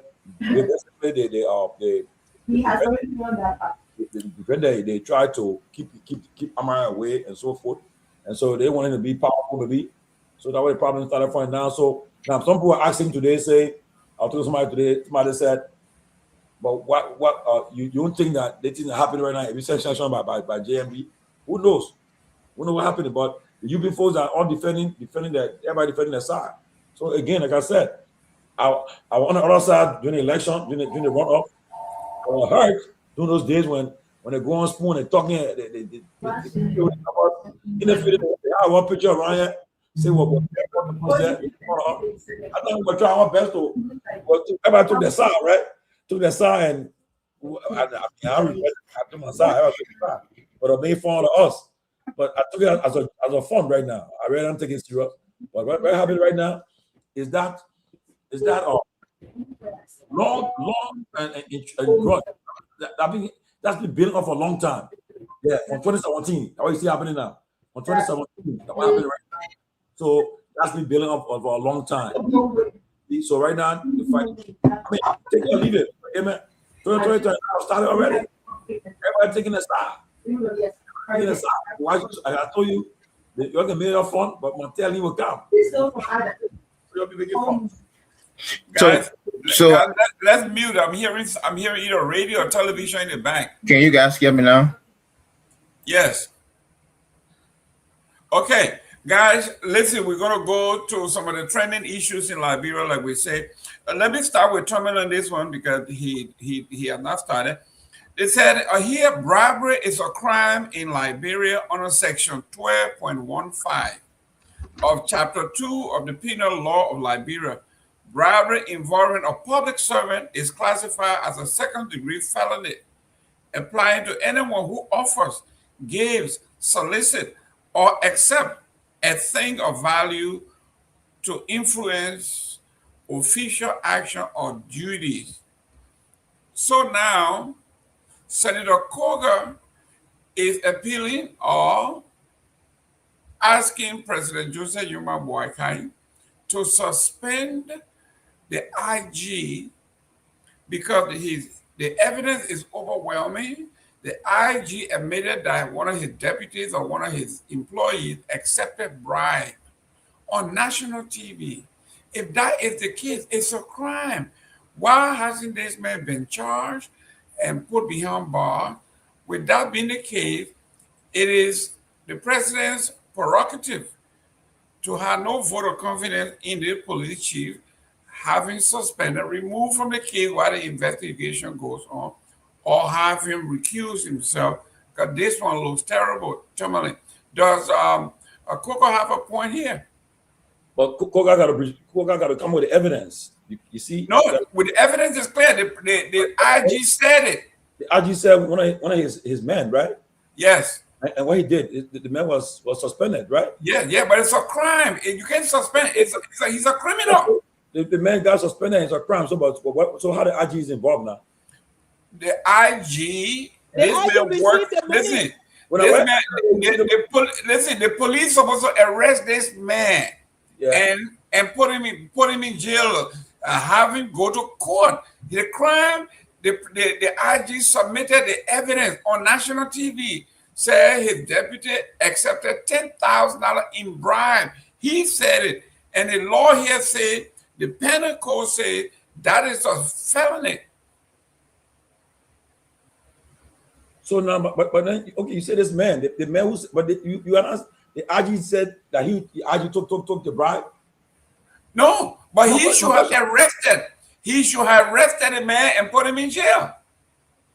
Yeah, but they are taking action on this man, right? But no, Tomalin, don't do that. You're not doing that.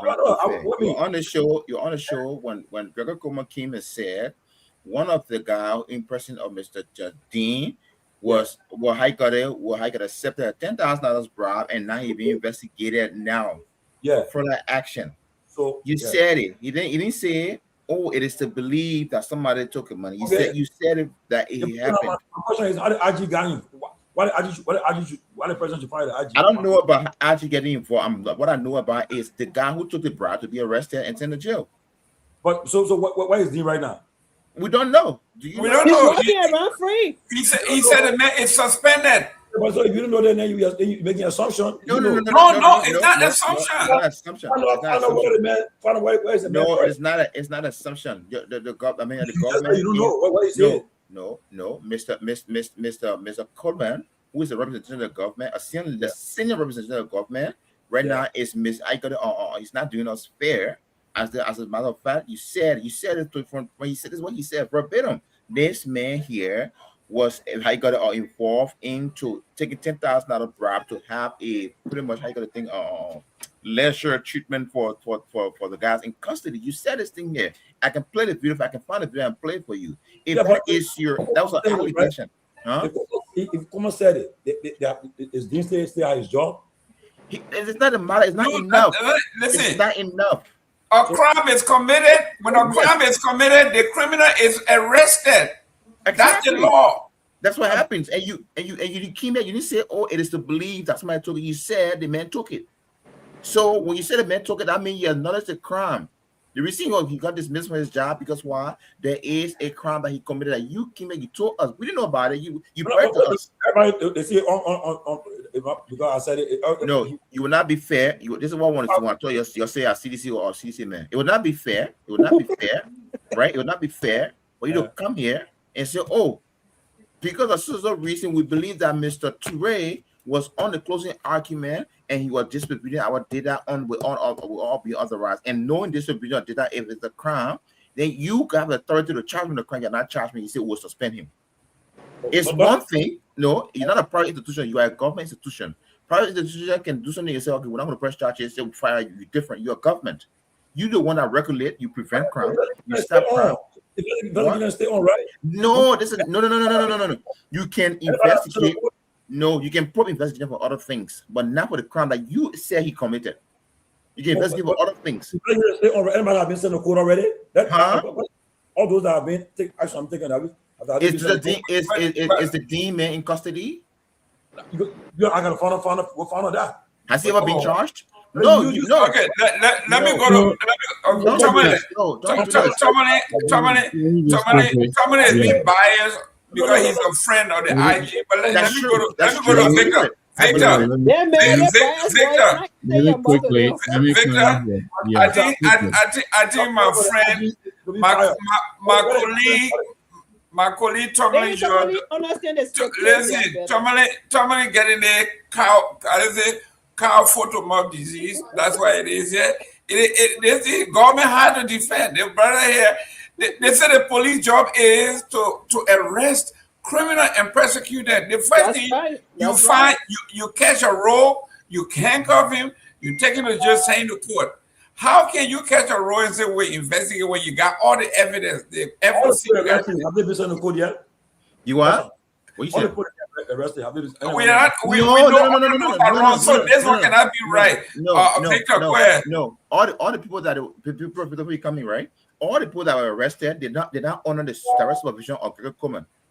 Garguah Kromah has also responsibility to charge people. Those who have, for example, NSA, other people that put the investigation on the find out. Garguah Kromah came in and told us that his deputy in one of his departments allegedly took bribe from somebody, and because of that, he been left of his position for further investigation. You can still arrest him, charge him. You don't have to keep him in jail. Charge him and look and investigate him further. You can't keep the man on loose, no charge, nothing, and you say, oh, because the other people do it. No, you're not the other people. You got different date of birth. You got different social security number. You got different ID numbers. The Dahn admit that he took money from somebody. He doesn't have to admit. Because accuse him. So evidence. So either Garguah Kromah leaves because he lied to Liberian people, or the man goes to the man get arrested or prosecuted. Well, I'm proud to say, but I got news for you. Garguah Kromah stay in Georgia president confidence. So unfortunately, this is the issue that we're having in Liberia. Let me go to Victor. I'm coming back to you, Victor. I don't understand Tomalin today at all. Go ahead.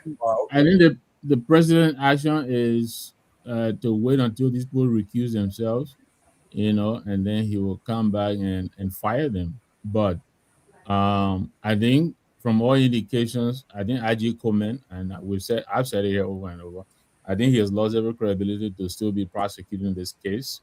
Garguah Brown is on tape as narrating that his son, who is Quabo, was on the highway, who was the highway patrolman when Garguah Kromah ordered him to bring the truck containing the drugs. That is on tape. All right, that is on tape. Where is the investigation for that? Now, as to whether Mr. Dahn is guilty or not, Mr. Dahn was relieved of his post, I think suspended. I believe if I'm in a situation and I believe I'm being falsely accused, I will go to court. I've always said it here. I don't think he said anything about going to court. I think that in itself is an admission of guilt. He has said that he didn't do what they accused him of doing. But by the same token, he did say that this money that he's being accused for providing comfort to this inmate, that he shared the money with Garguah Kromah. He said that. Yeah, that's what he said. Right? Now you gotta tell me whether it is true or not. The same investigation that led to his suspension is supposed to establish that. That's what we're saying. Where is the investigation? That would to the ghetto court. When they go to court, how you ghetto court? In the meantime, James Dahn is being suspended while Garguah goes to work every day, and then we wait until. So maybe Mr. Tomalin, Josh, Mr. Tomalin. But I waited for a while. I have a few shout out. Just give me a few seconds here. First of all, I have a few shout out here. The Liberian community here of South Jersey on August 22nd will be gathering at 3:30 Tuckahoe Road. This is in Vineland. Please join us. The flyers are coming up. We're having a Flag Day celebration. I urge you to join us. Also, tomorrow, the political leader of the CMC will be in the Bronx. Tomorrow we'll be in the Bronx. If you're in the New York area, we encourage you to join us. Tomorrow we'll be at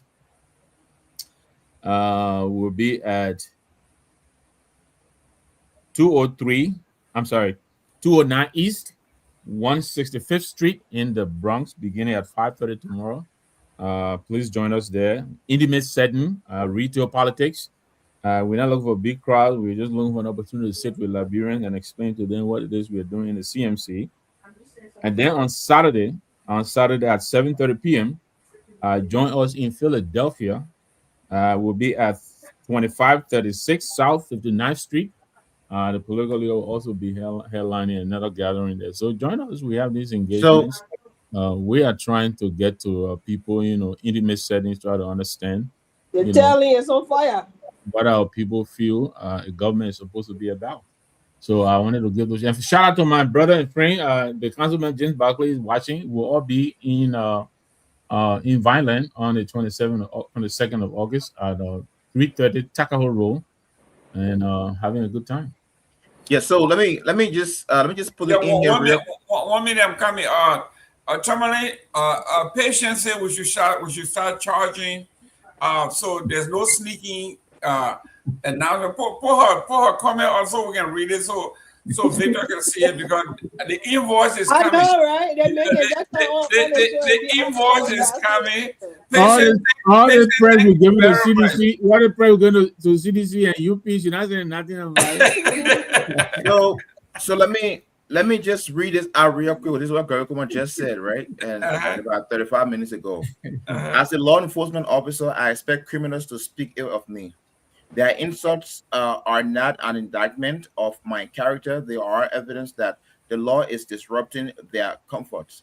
I was not appointed to earn the approvals of criminals. I was appointed to confront them, dismantle their networks, and uphold the law without fear, favor, or apology. If criminals are pleased with me, then I'm not doing my job. On another note, we are now looking for those who smelled the goat when they were cooking it, and when we find you, you're going. So it's just like that. No. Yeah, but that is insult and thing. It has nothing to do with the allegation leveled against him. That he took so I never see any evidence where because no. This is what happening. Tomalin, let me read this to you. One of our ardent listener and supporter, Mr. Nyenwolo, says here, because he was listening. So the guy said he gave Kromah the full amount of the $10,000, and Kromah gave him $2,000. That's right. He said. So what other evidence? Kromah said the man stole $10,000 or the bribing $10,000. Just by admitting that this man was bribed $10,000, that's a crime. That's a crime. He should be arrested on the spot. Then the man turned around and said, but yeah, I gave it $10,000, Kromah give me $2,000. So I'm going to give it for $2,000. Whether it is $2 or $10, you're still being bribed. So he should have been arrested. And Kromah should arrested himself. What evidence he gave Kromah $2,000, the $10,000? But no, stop. Kromah said it. No, Mr. Judge. Let me go to Sarah. Sarah, go ahead. They will come out to it.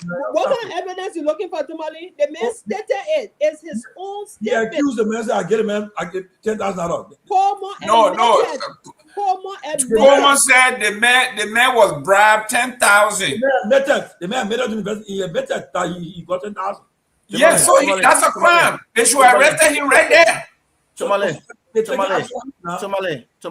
it is very difficult to defend a stubborn child. Nobody. That's what you're doing tonight. No. That's what you're doing tonight, though. No, I'm defending somebody. No. Okay, let's move on, guys. You say you're defending somebody. No. Let's move on. So my own stance on that. The statement you just read, right? The statement that Kromah made. Why can't he now go and get this guy? He said, anybody who cares, you're going, right? Yeah, right. Okay. But he said, But he also said, anybody who smelled the goat when we were cooking it, we're coming for you. He just admitted that somebody bribed. So why can't he go for that person? So he just didn't even smell the goat. He even tested the goat. Oh, the man got to go ahead. Exactly. You know what I mean? So you guys are not serious, man. It's hard to defend a child who is stubborn, who don't sit one place. Stubborn. I'm not calling for Grandma Kromah to present fire him, but show me why did you fire him? No, I'm not calling for his nobody said that. No. I said he must be fired. If he's caught in the crocodile, of course he should be fired. I said Senator Cole, listen.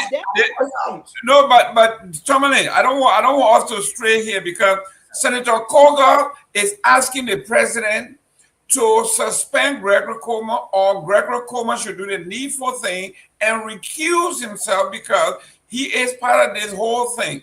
So the question here is, does Senator Koga have a point? And yes, he does. Yes, he has a point. Yes, he does. From my end, he does. He does. Because Kromah, who is the IG, cannot be involved in stuff like that. And he's going after other people for criminality.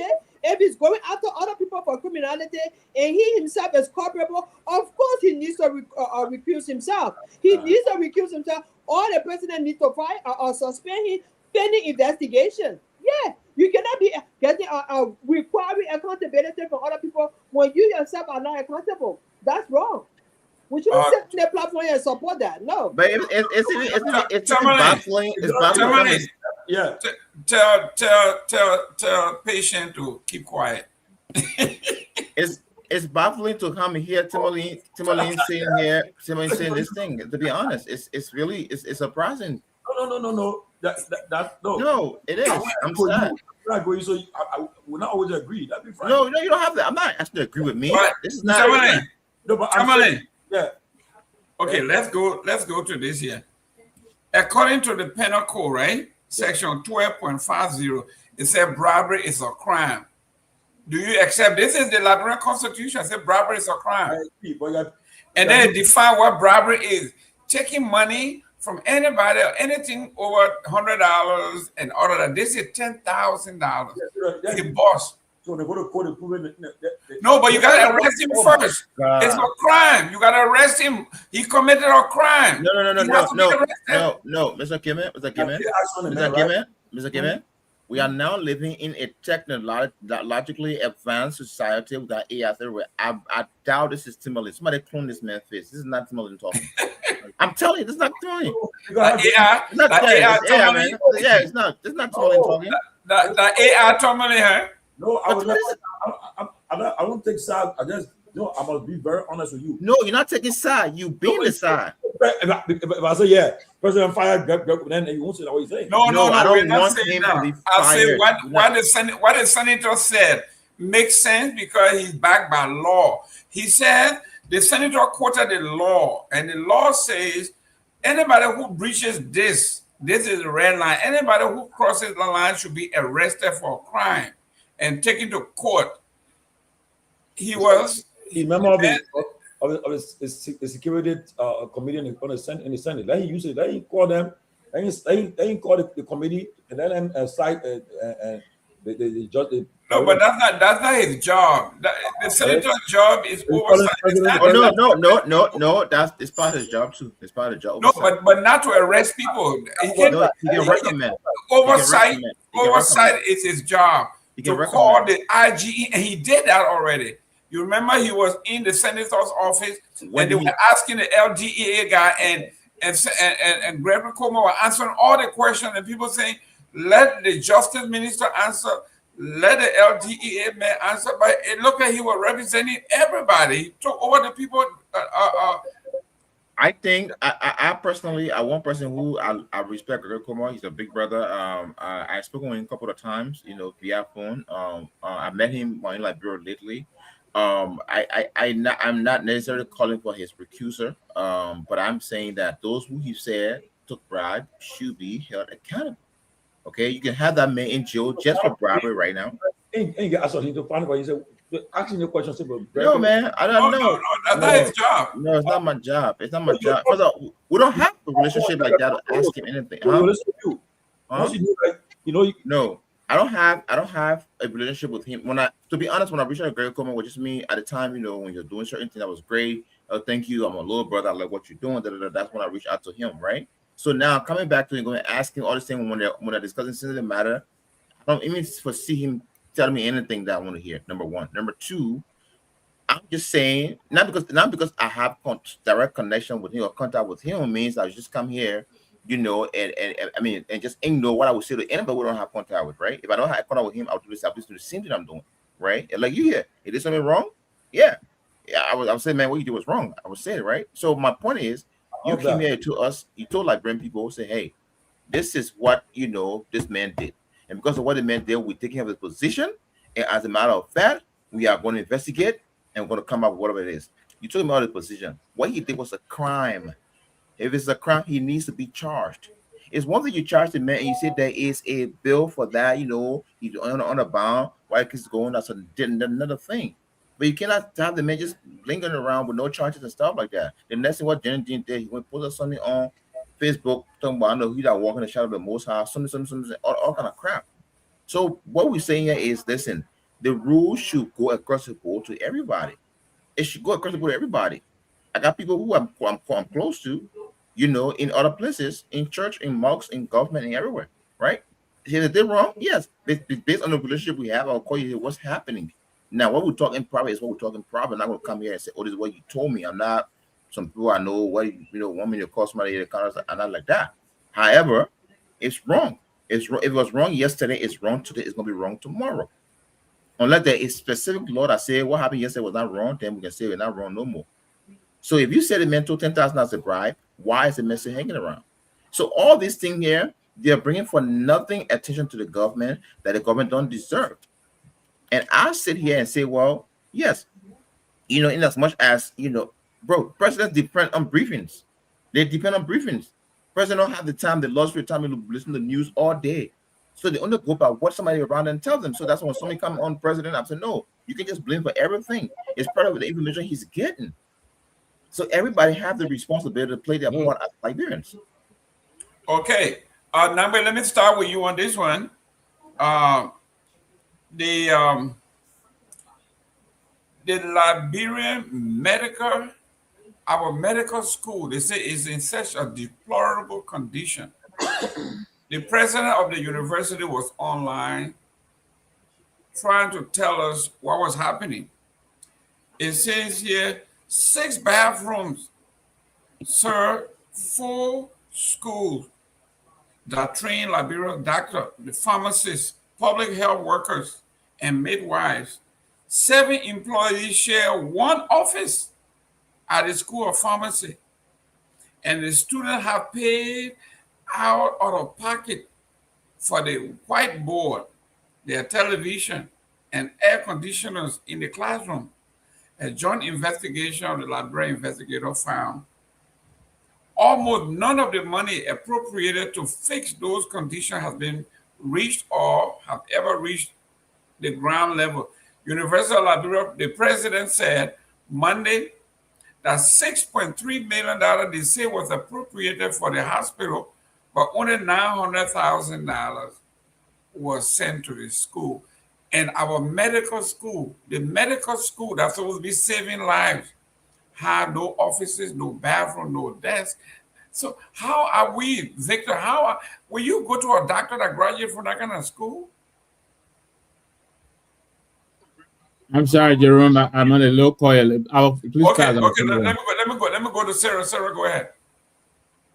This is so sad. This is just so sad. I mean, I don't even know what to say, Mr. Gayman.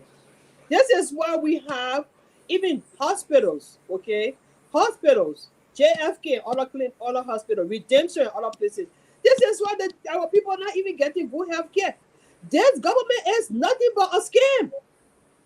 How can you appropriate that amount of money and not even half of it was allocated to them? Not even half of it. These people come on air, they see what you saw more early today, saying all kinds of tabata. How they do this, they did that, what they come on air, just lie to our people. Lie to our people. With a straight face. And they come to find out nothing is being done. Nothing but liars. That's what it is. I don't know, the university president, she got her cup full. She got her hands full. What's she gonna do? And I even heard they were charging people money to even use the bathrooms. Charging students. Nothing is in place. They come on air, lie to our people. This is a responsible government, and we're not joking here. What are you joking about? You can't even do something good things for our people.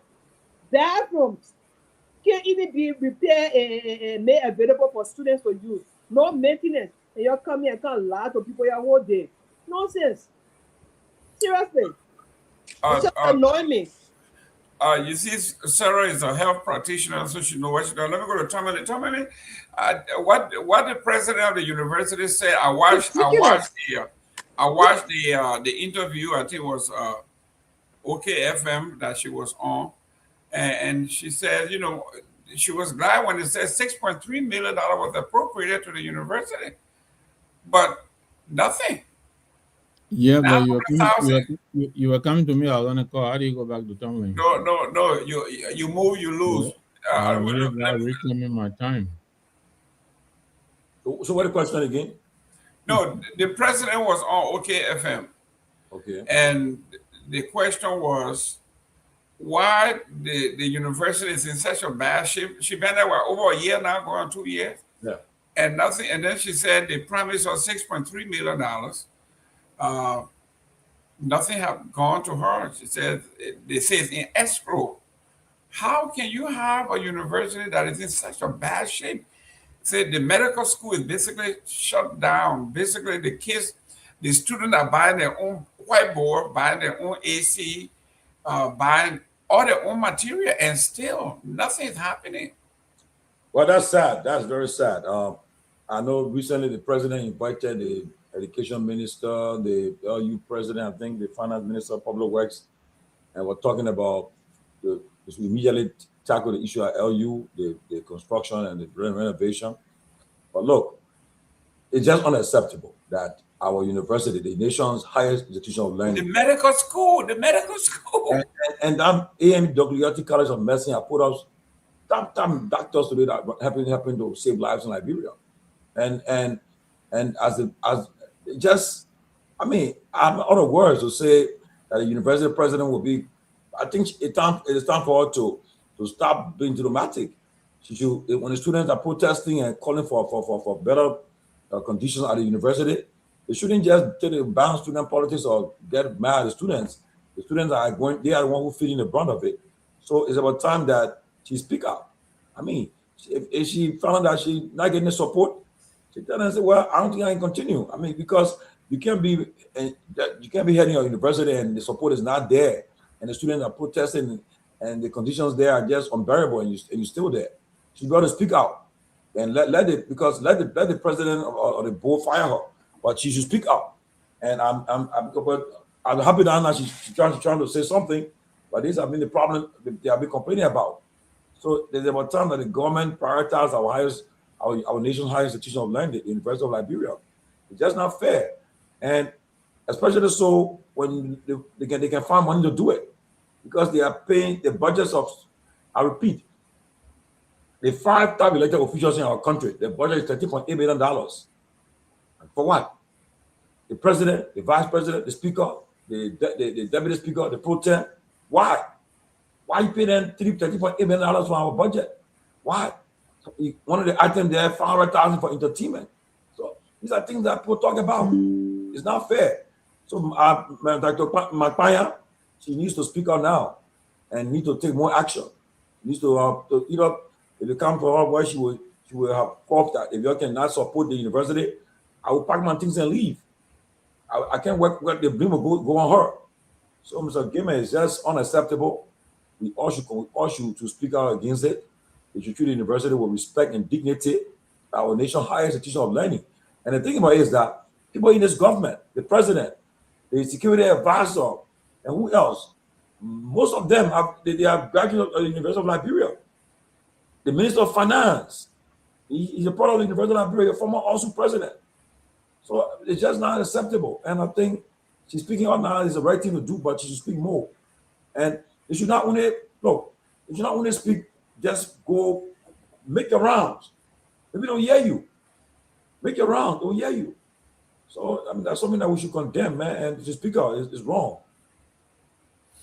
Victor, you and I were just in Liberia for a while, and we are talking about you scared, right? If something happens to you, how if you were in a hospital and someone from the Liberia Medical School comes in, where the students are paying for their own blackboard, they're paying for their own AC, they're paying for their own supplies, and there was seven staff to one office. How can you teach when you don't have a basic chalkboard? You don't have. How do you teach? And they are graduating students. I mean, look, what is happening to the university, it can be argued is the same thing happening, for instance, at LBEA, right? This president is telling people, to go and pay themselves. You deploy the people to do a piece of job, and they are under-resourced, as most of them don't have the resources to work with. How do you expect them to perform? I mean, we can go back to LDE. Yes, this time now, people are being motivated, and maybe that's why people are being motivated to take all these bribes, because they aren't being compensated. We heard, we reported here how the LDE in Banga was telling us that they had to take money from money changers to get on bike to go and track down, traffickers. How do you expect anybody to be efficient at that? This woman was brought in, and we said it here. If she comes in here and she's not successful in sourcing money outside of the government, she will not succeed. And we said that. And I believe she probably tried because one of the backgrounds that she came with was grant writing and being able to go out there and find money. But again, the territory in which you are operating has to also be attractive. If donors don't find your territory attractive, they won't give you anything. So I don't know what her story is, but she hasn't been able to bring in money from outside, and the government is not giving her anything. How do we expect this one to succeed? It is impossible. It is impossible. So yeah, somebody, I think Tomalin said here in the budget, these people are spending the money like there is no tomorrow, and they're leaving the basic, services undone. They get up and go to Buchanan and go and spend a retreat $50,000. They get up to go to Farmington and spend a retreat $50,000. The president get a call cabinet meeting. Every cabinet meeting here, you should hear the budget for these cabinet meetings. So we're putting the money where we're not supposed to put it, and we're not putting the money where we're supposed to, where we should be putting it. So this woman is struggling. I'm not really putting it on her. Yes, she may have her own faults, but I think she is really up against the wall. I mean, several times she has made several appeals here to the government, to help her here and help her there and help her here and help her there. One time, I think somebody was trying to launch a campaign to raise $1 million for her. I don't remember who it was. One of these lawmakers or somebody, but she's struggling. So the question again, and I'll go back to Mr. Toure here. Then he said we shouldn't blame the president for everything. So I don't know what we should blame the president for. He is the president, right? Who else should we go to? So yeah, he has all these people. They're begging for help, and we're blaming these people for nothing. They're not getting the help they need. You are correct. You are correct. I said it correctly. You cannot blame the president. Toure, real quick. The president, when the drug team broke out, he called a news conference and he said he demanded that the University of Liberia be repaired, be renovated, effective immediately. And everyone all were cheering him that it was time for this to happen. When the president said effective immediately, some of us think it was just going to start working right away. And 2-3 weeks later, the president of the university, with this kind of report, that everything has basically fallen apart. Yeah. So what is the urgency? I thought the president had a power to say, order the reserve or order the, whatever line item. We're going to face this thing right now. Let's do it. But here we are. In a civilized society where people know what's going on, where elected officials know their What do you role. mean? What do you mean as opposed to Liberian society? Hold on. No. I want you to explain that. Come on, Victor, you're not civilized, so don't sit there and sit there. You're civilized. You're from in a people, you're not civilized. Go ahead. I got your back, young man. Let's go. Yeah, so maybe that one you was civilized. Let me rephrase. In a you put a Baffa man on, he's civilized. You know civilized people when you see that.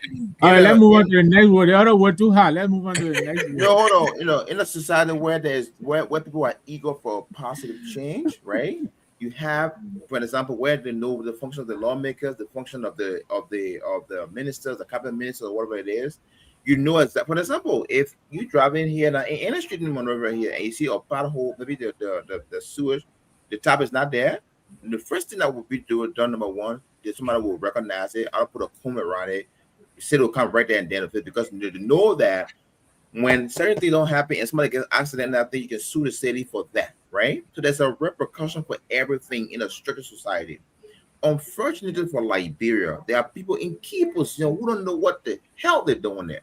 They're in that position because they sang too much campaign song to the president. The president got it, and that's their own reward. That's on the go through. That is what on the president. So yeah, the trial cannot work today. So at the end of the day, right? So at the end of the day, right? So that's most people in government Liberian position work. That's how it's been done. Over the years, right? Now bringing it back home to this whole thing about knowing your rights. While we say that every time we criticize the president, which rightfully so we can and we should and whenever we have the chance to, but let's now divert the attention again. Let's go to the House of Representatives. How many times have we been key on the House of Representatives? They say, okay, This money you're putting in the budget, why is this not happening? What's not happening? We don't do it to our respective representatives. We don't do it to the speakers. We don't do it to the Senate pro tem. We don't do it to them. We know all the president. Because when you try to do that, they sanction you. Look. No. Hold on. You're talking too much. Let me tell you what happened. Let me tell you what happened. But look, Victor, real quick, somebody making good sense here. The people spend a lot of money in getting rid of the speaker here. Yeah. I mean, people, we're laughing, but it did have a major impact. 15,000 out of everybody. The 15,000 to the minimum. Minimum. And then they spend most of the time at RJ. I mean, for months. Yeah. So that's where I'm coming from. So we got to hold those guys in the house where we're responsible for their acts, for their inaction. Because their inaction alone is costing the country what it's not supposed to My have. goodness. So the guys in the house, so the guys in the house are responsible for all this. That's all you're saying? Yes, they are part of it because they're not performing the oversight duty. Everybody except workout. Let me work out. Honorable Sito, welcome to the show. Well, excuse me. Thank you very much. I'm happy to be here. It's always a pleasure to come and join you guys to discuss those trending issues that affect our beloved country, Liberia. So again, I'm happy to be here, and let's start a discussion. Oh, thank you. Start a discussion. Let's continue the discussion. Sorry. There you go. You see, you're from the Southeast. Y'all let all the big business. Y'all lose. So I will maintain my point. The guys from the house. So let me say this, my brother. The guys from the house. The money that was expended in the house, first of all, it came from the executive mansion. Go ask Luther Collins. Don't ask me. That money came from the executive mansion. They took it from the budget. And how did they take it from the budget? Because they took it away from places like the University of Liberia and other places to bring it and take it to the house and give it to the regime speaker. So now today you have the regime speaker. That is what happened. To say the regime speaker will now go and sanction and investigate himself. Are you kidding me? What kind of logic is no, that? You said the house is investigating. I never said that. I never said that. They should be held responsible. They should be held responsible. Right. Okay. They should be held responsible too. Let me go to Honorable Sita. Honorable Sita, in Liberia, I mean, let's look at Harry Truman, right? The most famous quote from Harry Truman said, "The buck stops here." Thank you very much. When you go to his office, he said, "The buck stops here." In Liberia, we talk about the imperial presidency. The imperial presidency, he can get when the president say, I want this speaker removed, they will remove him. If he says, I want this lawmaker removed, they will remove him. If they say we don't want Shikuyate tomorrow, you are not here. So if he has this much power, why can't he say let the university be fixed? The $6 million you're giving, let the people fix it. Well, he said it before it was done. He did say it before. Well, thank you very much. This issue regarding the University of Liberia is a very important issue. I am a product of the University of Liberia from the Math department, and I'm proud of my education that I got from the University of Liberia. During the 80s, when we were attending the University of Liberia, all of these issues of funding did not exist at the time, despite the fact that the university had other problems. The government at the time, under President Samuel Doe, made it a duty to adequately fund the University of Liberia. The University of Liberia needs to be funded. It is not by lip service. You cannot say that, look, we have this X amount of dollars in the national budget for the University of Liberia, and that money cannot go to the University of Liberia. The University of Liberia is plagued with numerous problems, and I think the government would do well if the government shoulder its own responsibility by funding the University of Liberia. But here's another issue. The University of Liberia is a public institution. About 80% of Liberians that got higher education in Liberia graduated from the University of Liberia. Why is it that those of us that have graduated from the University of Liberia are not doing more to help the university to thrive? For example, other universities, they have endowment. It is the endowment funding that help to fund some of these universities. Besides that, some universities on the African continent, despite they are being supported by government, they charge a minimum fee for students to enroll at the University of Liberia. The government is stretched thin financially. The government does not have the funding. We are only talking about the University of Liberia. If we look at the whole issue of education holistically, the government cannot fund education in Liberia. So the government has to find a way. And also the university also has to find a way to raise other funding outside of the budgetary allocation. For example, I talked about the endowment. When Dr. Content, my former professor, when he was president of the University of Liberia, he decided to establish the University of Liberia Endowment Fund. What has happened to that initiative? I don't know. Now, besides that, the University of Liberia also have some properties. They have land. Why can't the University of Liberia engage in some kind of a private venture that will bring funding to the university? That's another way to bring additional funding to the university. Marketing strategies. The University of Liberia can employ a lot of marketing strategies, like bumper stickers, like stickers on your car, on the lesson plate. You got a University of Liberia lesson plate. And working partnership with the Ministry of Transport in Liberia, so that when those lesson plate comes out, anybody who purchases it, at least certain percentage goes to the University of Liberia, and that particular lesson plate is renewed on an annual basis. Yes, there are several ways the university can raise funding outside of the budgetary allocation that the government is allocating for the University of Liberia. But again, this is a bigger picture. Almost everybody that are in government, the vast majority, graduated from the University of Liberia. The Minister of Finance, he was former student leader, University of Liberia. Other members in the National Legislature, cabinet ministers. You go down the line, almost all of the lawyers that are heading the judiciary, they graduated from what? The Louis Arthur Graham School of Law. And then if we Liberians are getting our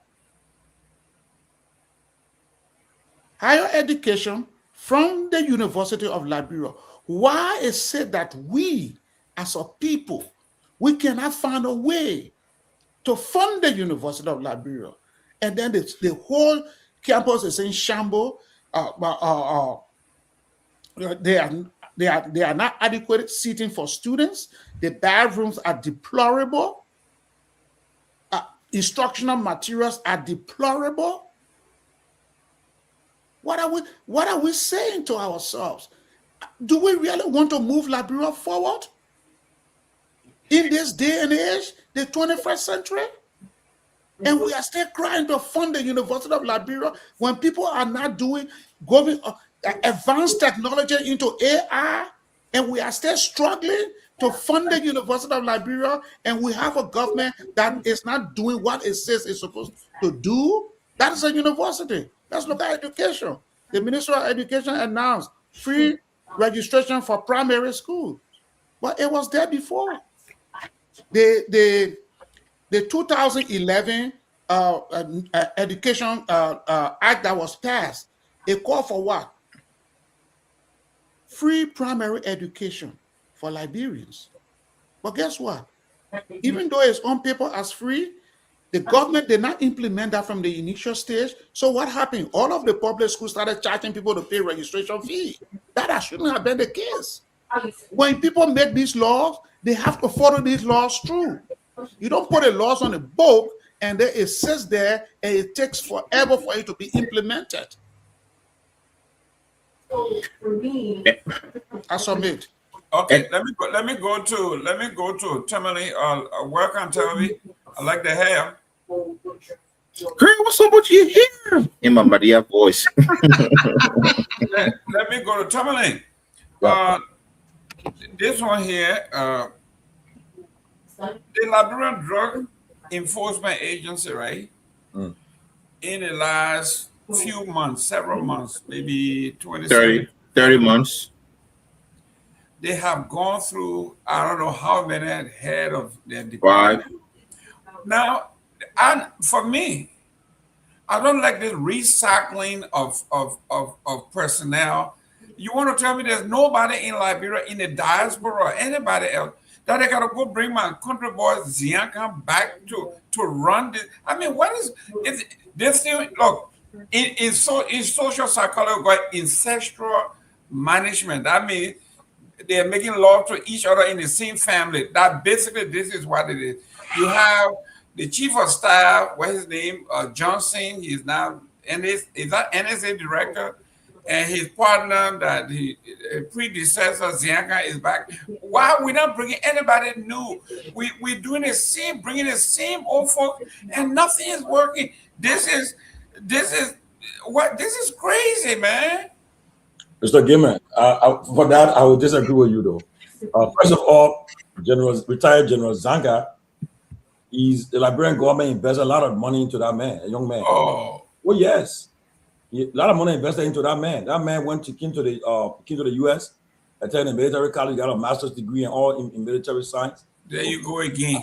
I come in now. There you go with all these certificates on the wall, doctorate, but there is no corresponding result output. There's nothing to measure that this man's degree has benefited us. The man served the army. He was chief of staff of the armed forces of Liberia under Salif. Okay, and the army have been seen the respect and the dignity. Then President Weah appointed him as Minister of National Defense. Okay, he served President Weah for 6 years. Then President Boga appointed a national military advisor to him. So, and I think he's a young man. I believe that I have confidence in him. If he's confirmed by the Senate, I'm sure he will be able to make some changes at the DEA. So I think we should support him at one of our own. Liberia government spend money on this man, and the man is still young. So why keep the man advisor to the president, military advisor to the president, when he can do a better job over there too?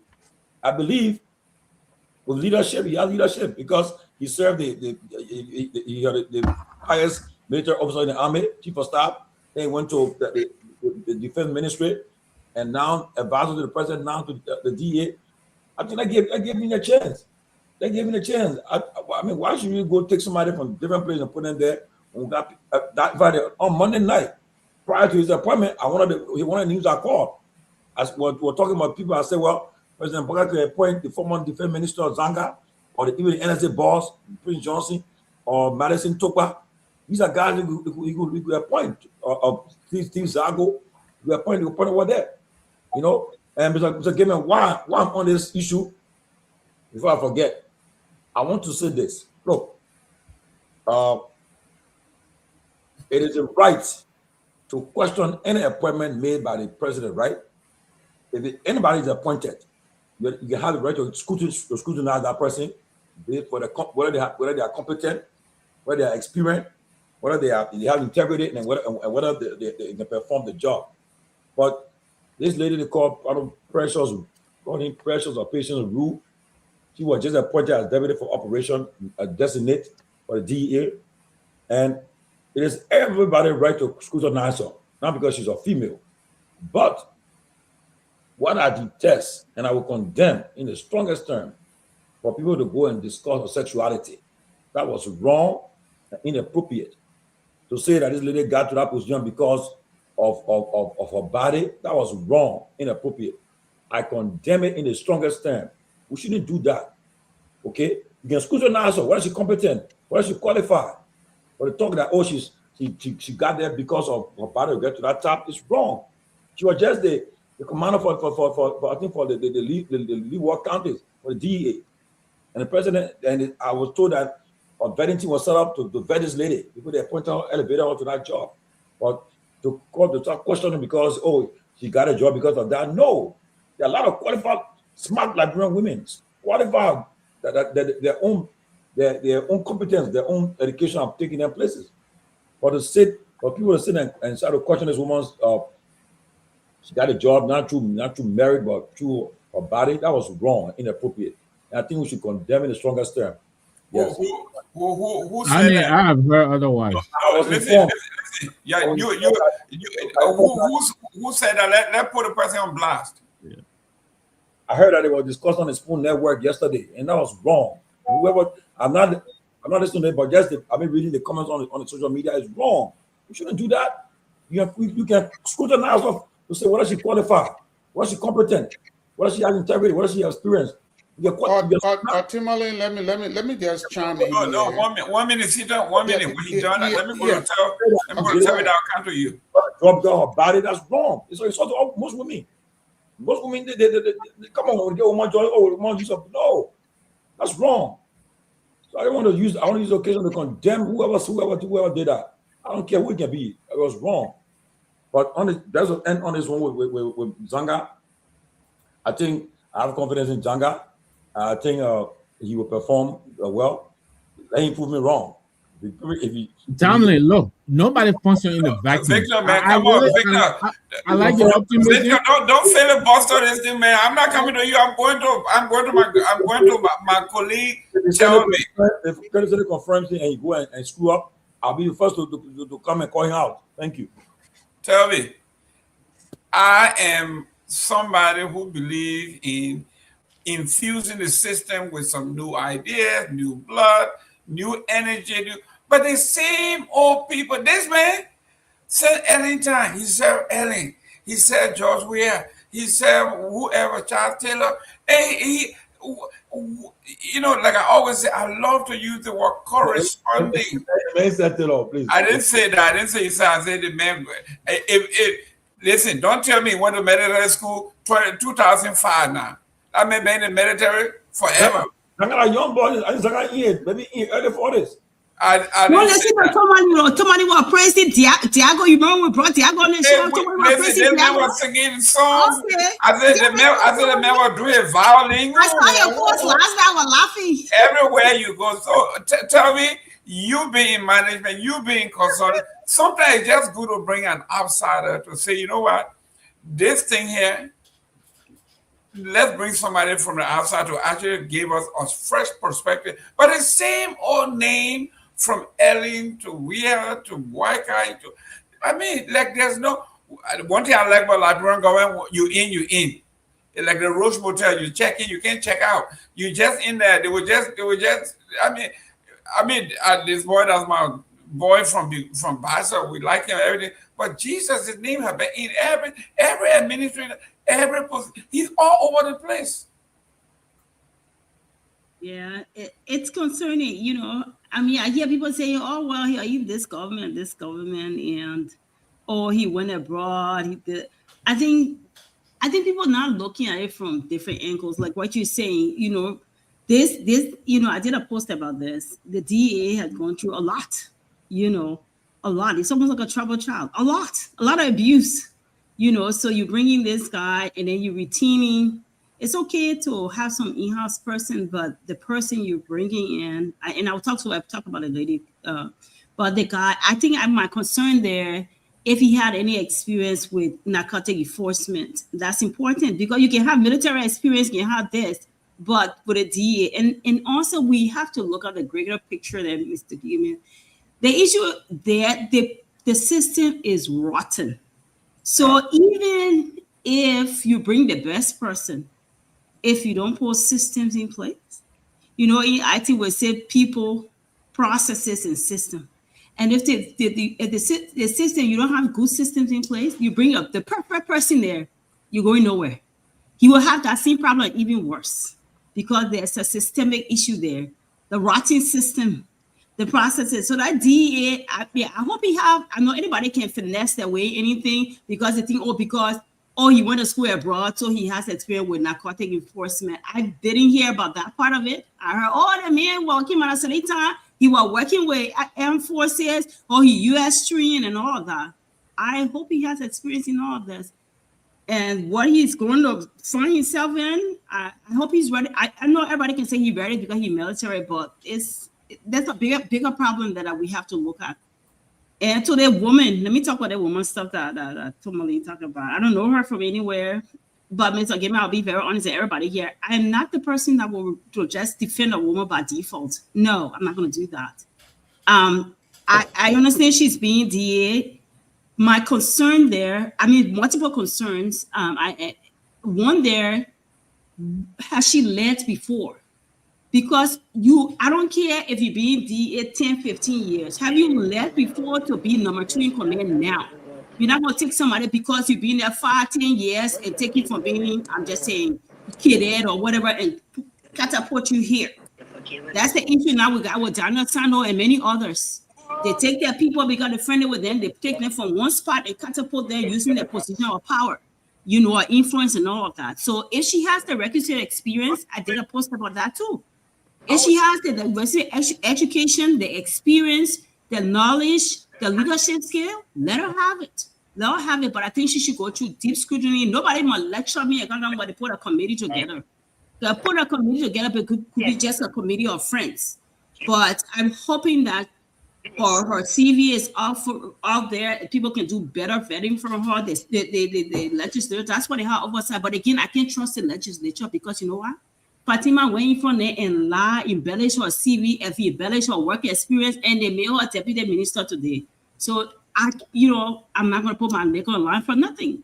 But let her walk through the process. I don't agree with people saying, oh, well, she got a draw to, sexual relationship. I don't have the facts, so I'm not going to suck into that. I'm one person who work in men role, always be in men, roles, and I see it every day.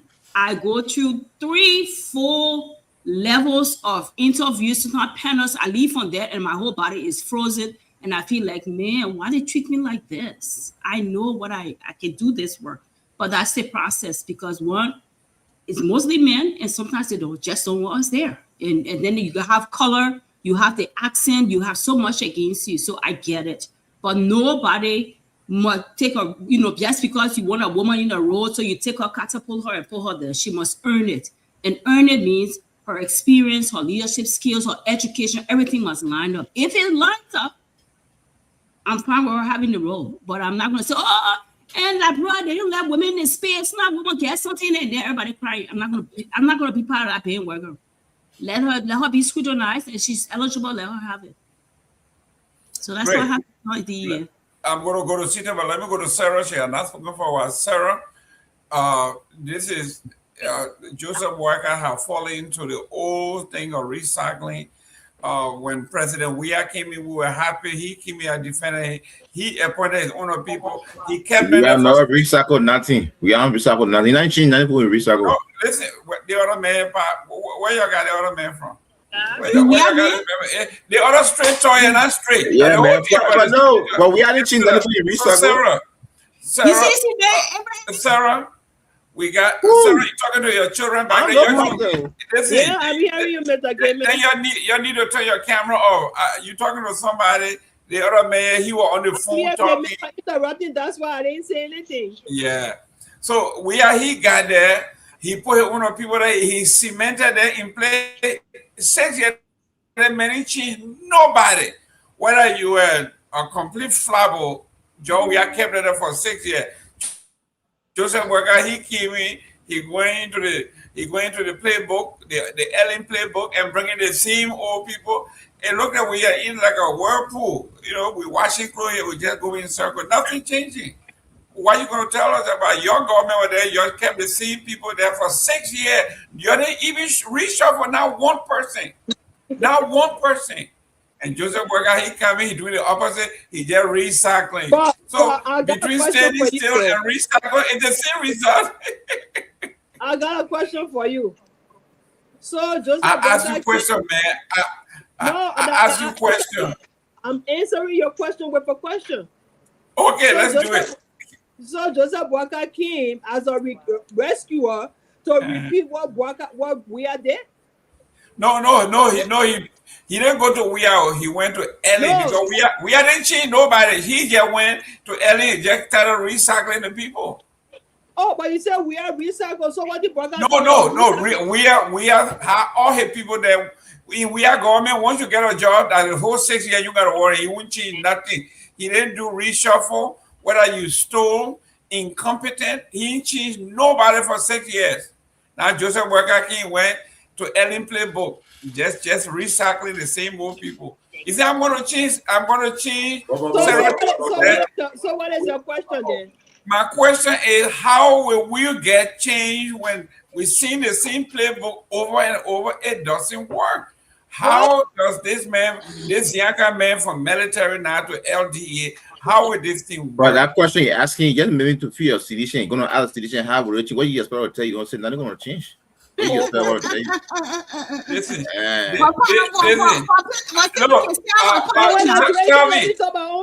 tell me, can you change that in the man background as a straight talk to cricket background? I'm not control what I want. I'm like, oh, background. Yes, Sarah, go ahead. No, but these guys came to rescue, though. They came to rescue. So we should not even be comparing them and we are government. They should be exceptional. They said they are the boat people. They know everything. They are this, they are that. They accept, So we should not even be comparing them to we are in the first place. They should be exceptional. If the worker is recycling people, maybe for reasons best known to him, but these people should be qualified and should be able to do the job.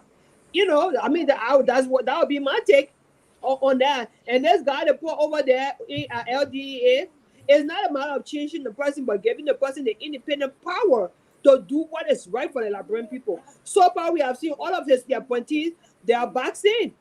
They are vaccinated. They don't have when something happened, the other man came out, he said, Mr. President, check among yourself. Your people there around you here, a lot of them in the government, they know about drugs. They say, hey, inside, you fire the person. Then you brought somebody else. The other men to compromise. So it's not about just recycling people. 40 people there and giving them the independent power to do their job. And when they need to fire, let them fire. When they need to hold people accountable, don't go call in the corner and say, oh, you can't do that because you expose my government, this and that. This is what I see happening. And that will be my take on that.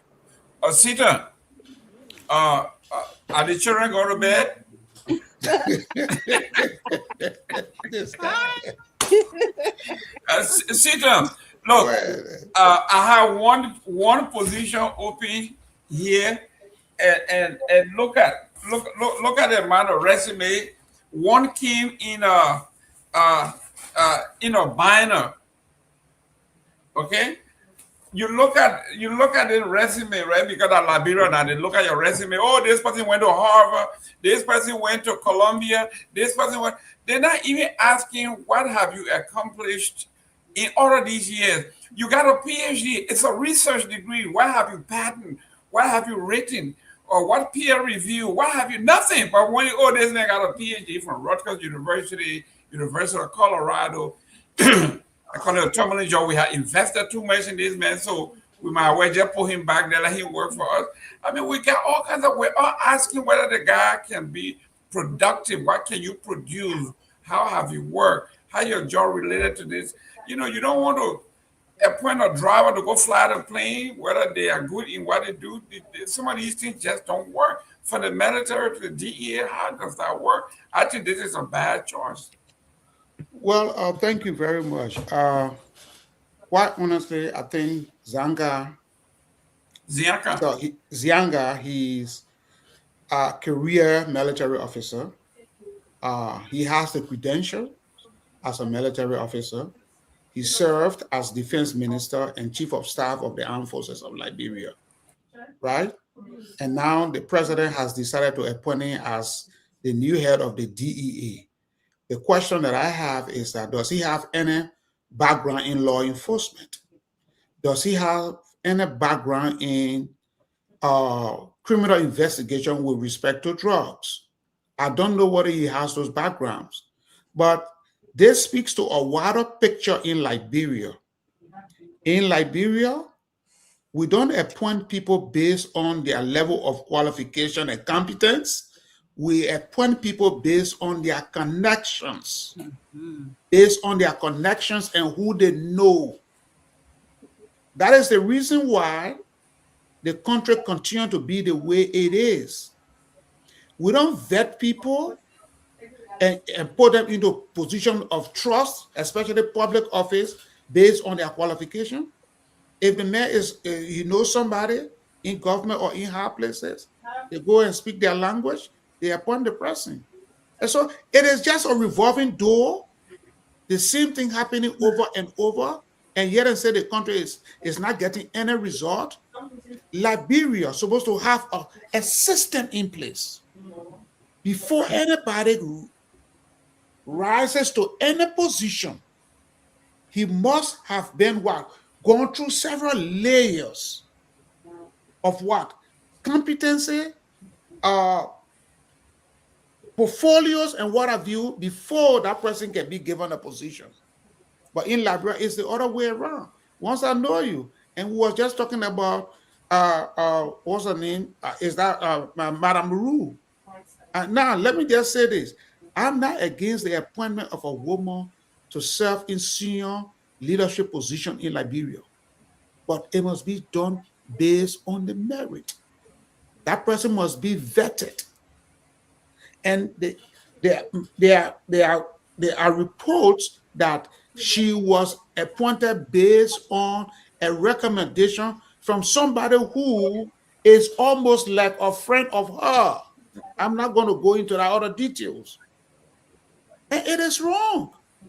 We have the Civil Service Agency in Liberia. What is their role? Their role is to what? To vet and recruit competent individuals to work for the Liberian government. They said, well, she was vetted by who? They say by who? Was the Civil Service Agency involved in that vetting process? No. But again, it's a political appointment. So the president, the Constitution make the president to be an imperial president. So he appoints anybody that he wants to appoint but based on his own pleasure. And that is the reason why we continue to get the same result we are getting over and over. Just imagine, in 3 years' time, we have over what? Five administrative changes. Not 3 years. 5 administrative changes. 2.5 years. Five administrative changes at the LDEA. What does that tell us? It tells us that something is not right. That's why we keep making those changes. But then each time we make the change, we repeat the same mistake that created a problem for us to remove the first group of people that were there. And the fact that we are doing this over and over and over, we're not going to get a better result. Please mute yourself. We're not going to get a better result. And it is just sad for our country that these things are happening. Yes, the government was elected. What? What was he elected for? To address all of the lapses of the George Weah administration, all of the lapses of the Ellen Johnson administration. Everything that went wrong during early administration, and everything because the president served as vice president under Madam Salif, and he saw their successes and he saw their failures. And he wanted to be president to correct those failures. And then George Weah came into the mix, and then brought additional failures. So he got that now to address all of these issues. And some of the decisions he's making sometimes are questioned. And I don't want to say this, but President Bouaka, I don't know, but I think that he's not getting the right advice. Folks that are surrounding him are ill advising him. And because he has nowhere else to turn, he looked up to them for advice. That's why he continued to make these wrong choices. And that is not a good thing for our country. Let me go to Nagbe. Victor, let's go back to Amara Corners. Rep, I'm into deal. Yeah, you see, straight talk, man, coming again. I'm coming to you, don't worry. Let's go back to Amara Corners' comment, right? That some of these sycophants are taking advantage and riding the back of an aging president. If you talk about yourself, you will forget about you. Yeah, what Sito is saying here, the president, listen, this job requires energy. You have to be on your feet. Amara has something here. These guys are riding on the back of an aging president. I mean, at 80 some more years old, given that he know his age, he say he 80. We know he don't know. He might be about 90. But that's a tough place to be, to say you're going to be president. You know, his own supporters saying it. They are riding the back of an aging man. Yeah. And unfortunately for him, he doesn't have somebody standing by him who can zap him awake like they do Trump, over here. When he's falling asleep, there's somebody and you whack him a little bit with a pillow guy, with a pillow. You take a pillow and whack him. No, I just saw there's a little girl who's standing behind. She got this thing right on her stomach. She got pushed and it gives me an electric shock. Then he jots him back to life. JNB doesn't have that. But look, today my son and I were traveling, and he was telling me that he was talking about here, but then it just kind of struck me. This guy is in his 70s. God forbid he may not be around for another 10 years. Ooh. But he's making decisions that will stay with people who are just in their 20s. How fair is that? I think this is what we're faced with. I mean, I myself, I'm a person of a certain age. I get it. I think what Amara is saying, if you look at it the other way, it may sound like he's taking digs at the president and all of that. I get it. But, most of these people, they're holding this president hostage for their own pecuniary gains, their own personal little selfish gains. They're not. And I heard one of them saying he hoped the president will stay there until he can get what he came to get, all of that. I think Amara is right. Daniel Sano is proving to be one of those. I really thought he was a young brother coming in there with lots of ideas, but I don't see that coming out of him. Minister of Information is not the minister of UP. He's not there to defend the UP. He's out there to promote the president's agenda. Tell us what the president is doing, the government is doing. That is the responsibility of the Minister of Education. He's not the attack dog, but that's how he sees himself. As to what he's saying to Amara, Amara came back and called him a sycophant. I think in many ways, not your regular sycophant, unskilled. Unskilled. Yeah, I don't know. I've never seen a skill, but there might be a skilled sycophant. Amara, that's to tell the magnitude of his anger towards this young fellow. But Mr. Johnson, he needs to take it easy. This is the government assignment. Governments come and governments go. I think what we should all be concerned about here is how to put Liberia on the map and move the country forward. Now, quickly, because I know you're not going to come back to me again, so I think this is going to be my closing, and then I'm out for the night. Unless we have another topic. Go ahead, man. Okay. So the CMC thing. The CMC thing, is becoming serious. I know I can hang around if you have another topic. Brother. Yes. He's doing a great job. He's Secretary General. No, look at that. Where you going? Look at our Delawarean. Where you think we're going? Where you think we're going? Look, I wanted to ask Sarah and and Toure here. What are we to make of this? And Seleke is not here. Why is everybody quoting Mr. Cummings? I understand other outlets are reporting that Edwin Melvin Snow, who is an NPP member, may be quoting Mr. Cummings to make him vice president for George Manawia. I don't understand how these things work. So I wanted Sarah to take a little bit of time and explain this to me. I read on Snow's page he spent a lot of time with Alex Cummings in Atlanta, and apparently they had a very good conversation. But there are other people who are reporting that he didn't just go there to pay him a courtesy visit, that he was an emissary on behalf of the former president. What do you know about this, Sarah? I mean, it's not a bad thing. I just want to know if you have. I have no idea. I Of have course. not. I've Of never course. heard that. I'm just hearing that from you. Of I've course. never Of course. heard it in any Breaking corner of. news. I've never heard it in any corner of CDC chat rooms or anywhere that Snow was sent over there as an emissary to talk to or comments about being a VP. Snow was in America when CDC had their convention. He didn't go there. He sat on Snow and said a lot of things about CDC. So how now you guys are passing around saying CDC saying to go be vice president? I mean to go talk to comments. Sarah, you don't know what discussion was held in the background. You don't know. There was no discussion. That's what she's saying. If you don't know it, you can't discuss it. I never heard that. I never heard it. There But was the thing about it is, Jerome, she doesn't know So about don't it, but she dispute knows. it. Listen, I'm with Sarah on this one. She doesn't want to buy into gossip. She doesn't have the facts. She can't speak to it. But listen, she doesn't know about it, but she So knows she what doesn't have to people are speak saying to it, about but it. What people are you say saying? she doesn't have to dispute it. No, but she has a dispute. She doesn't have the facts.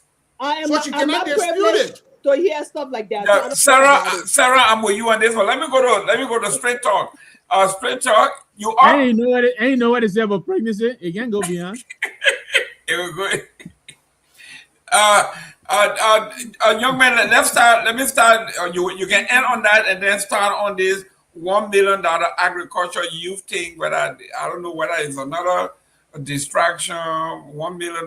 What can it do? But go ahead. It's a distraction from the cooking story. Yeah, let's talk about this Zianga thing, right? Because he was a military man. So I get the premise. No. I want you to get this. When we brought on my brother Eugene Fadiga, we display his resume here and all that. We brought Abraham Kromah, same thing. But he got fired himself. So next Military person. Academy, Georgia Academy, all of these people we brought them in. In 30 months, that 2.5 years, we got all of these people have gone through this. Now that I come back with another one, say this man resume looks good. So at what point do we say the resume thing is not working, baby? We need to do something else. I think that just the fact you I know you think listening all these things will make me feeling discouraged. You just proving my point that the person is trying to find to do the right thing. But unfortunately, the people that keep coming, they're not just doing the job. So you prove my point that okay, yes, Mr. Brockers are trying to have better government, right? So you keep changing until you find the right one. Unlike other government we know in the past, they have ministers who were accused of stealing, dispersed money to the economy, allegedly that we didn't see nothing, and it kept them there, right? So Brockers is changing all these people because you know why he wants something to happen. That's what I would think, right? In my own idea of understanding, right? Now this whole thing about Mr. Sianga. Please, my people, please, with all due respect, let's get to a point in time that respect people for their service, right? We do. No, I'm not saying no. It's not necessary to my panel on here, but the reason I'm saying is because while we sit here and we form opinions, and most of the time, believe it or not, people listen to us, right? Mr. Zanga is not just Mr. Bat is not just a regular person. Mr. Bat served in the government of Liberia. Like President Selike's government, when he graduated from the U.S. military command with a master's in military science, he also graduated from AME University with a business degree, a bachelor's business degree. He has multiple professional certificates of candidate Howard universities and stuff like that. His military science degree qualifies him because the law that formed the act that formed the DEA said you should have a relative requisite experience, right, and education. He has experience in leadership. He led the armed forces of Liberia to a higher position during President Salike's time. So when it comes to the educational accolades and experience, yes, he's dealt with that, right? So I only hope, like my sister Telby said here earlier, we cannot just change one person. We have to change the system. So what do we do now? Now, hopefully, Mr. Zianga, when he gets there, he can set up those guardrails through his influence as a head, give meaningful recommendations as to how to structure the DEA so that even when he must have left, that system is going to function. Because right now, Like every government official or officers in Liberia, they have a single point of failure. And that single point of failure, even in the political parties, there are single point of failure. The day President Salih leave from, I mean, not President Salih, leave, there's no United Party. We are leaves, there's no CDC. Commonly, there's no AMC. And go down to CMC. So until we as Liberian people and people who are in government or have the president ears start to create institutions and build them with, and create, abolish that single point of failure, that Mr. Second may come there and say, you know what, going forward, this is how the DEA should operate, who reports to who does what, and security, unsecurity, if this person is doing this should happen, and so on and so forth. Until that happens, right, we're going to have the same problem. But this does not take away that Mr. Siaga is qualified to hold that position. He's not just a military man who just served in the military and just left. No, he has the requisite experience and he can do the job. That's what I would say to that. We talked earlier about the situation of the University of Liberia. University of Liberia, let me tell you something. Most of these, and I blame these leaders in those areas, they don't come down. I don't know what happened to all us Liberians. I don't know. And the sad thing is, you will say, oh, well, because, that would like bro do. No, in America here, the system, every business, everywhere you work, it's structured in a way that you will have oversight over the people you lead. So you come down and see what's going on there, make sure you recommend so on and so forth. And other places they do continual training. Continual training is what serves most institutions that mean well. Liberia want to get this position to go there. They depend on what's on my schedule. I told my secretary to do this, so they don't even know what's going down.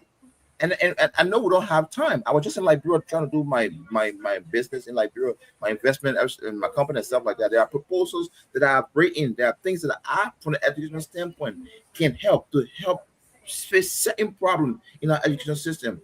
But there are people in very educational areas to meet in our wall. It was easier for me to meet the Ministry of Education before I could meet most of the other guys in other areas. Oh, do you have an appointment? No, I don't have an appointment. Can you make an appointment? You make the appointment. The day you're supposed to go there, they tell you, oh, they'll cancel. Tell the ministry the time, and now they don't want to cancel. You got to call them and say, oh, our appointment still stay. Oh, sorry, they want more year or the more year. You can't be here, so come back so time. So we have an administrative structural damage stuff. And the only thing that will fix that, you need people that tell you who understand governance, risk management, that will give consultation. Always agree on tell you. No, because the reason I agree with her, the reason why I agree with her. No, Kelly has a lot of experience in what I did my master's in, risk management and policy. So when she's saying these things, I agree with her because she has the experience. She works in the field. Liberia will not go nowhere until we start putting in. And you know all this how? You know all this how? This one now? This is true about me now? You know all this about Telvi? How? Oh, you been what? You see, Jesus said to his disciple, how long was that people you don't know about me? You have been what all the time? She said, every day what I've been on. Listen, man, don't listen to these. Don't listen to these guys. Listen, now that's public information. It's on LinkedIn. Listen, Mr. Toure. No, Mr. Toure, you're the youngest man on the show, so you are the suspect here. You're the youngest man on the show, so we'll keep an eye on you. Like Donald Trump said, everybody around blame me for everything around here, so no problem can blame me, no problem. Listen, however, you are the youngest man on the show. We'll be keeping an eye on you. No problem. Listen, that's what friends are for. Including times. But you know, from the nuclear area, from the down south, you watch the young bull that just moved in the area. But I have to make my point before I leave, right? Let me make my point, right? Yeah, make your point. The idea that I'm trying to push here is this: government needs professionals in every area who are working in this area like I experienced. You may not don't hire them. Some of the guys just want to do it free of charge. Some of them, hey, what can we do? For example, how can we work with ministries that will create the scope of operation, like the SOP, right? The Center's Operational Procedure. As a Ministry of Education, how you put this, how you perform, defense, how you perform, and work with people who understand that area. Yeah. But why haven't we get? The question is, why haven't we getting the required? Because you have insecure people who are at this top, and they see qualified and competent people as threat of taking their job. That's exactly. That's the point. He's making a good point. Cancerous culture. And he's making a good point. And let me get chime in on what he just said. Look, at the Ministry of Education, right? You don't have structure. In Liberia, everything kills our society. The only thing when it comes to student data with respect to students' performance, it is the WIAC exam. The WIAC exam is taken every year, and the WIAC publish the result. Now, what we know here is this school did well for this year. The next year, the other school did well. There has been no system in place to analyze that data, to find out from year 1 to year 5, how are the school performing in the area of math, English literature, all of the different subjects. Nobody has been able to analyze the trend in that data. A gentleman, he was on the show, and he just sent me the information, but I'm just going to call his name. And he has this tool. This tool analyzes all of WIAC data from 2018 to 2025. You use that tool, you know the best performing school. When you plug in a school, it gives you the trend of the performance of that school in English, math, and literature, and everything. He has been trying to get the Ministry of Education to look at this information that he has to help the government of Liberia so that it can help schools to drive instruction and improve students' academic outcome. My brother, people think that he wants their job. And that is the problem with Liberia. There are so many competent and qualified Liberians that are in the diaspora. They want to help. Some of them even at the cost free of charge. But folks in Liberia, and sadly, some of us that come from here, that go there to look for jobs, and we get those jobs, we create stumbling blocks for these other individuals who want to come there and help. And that is a serious problem in the country. Everything is politics. People want sycophancy. And that's what killing the country.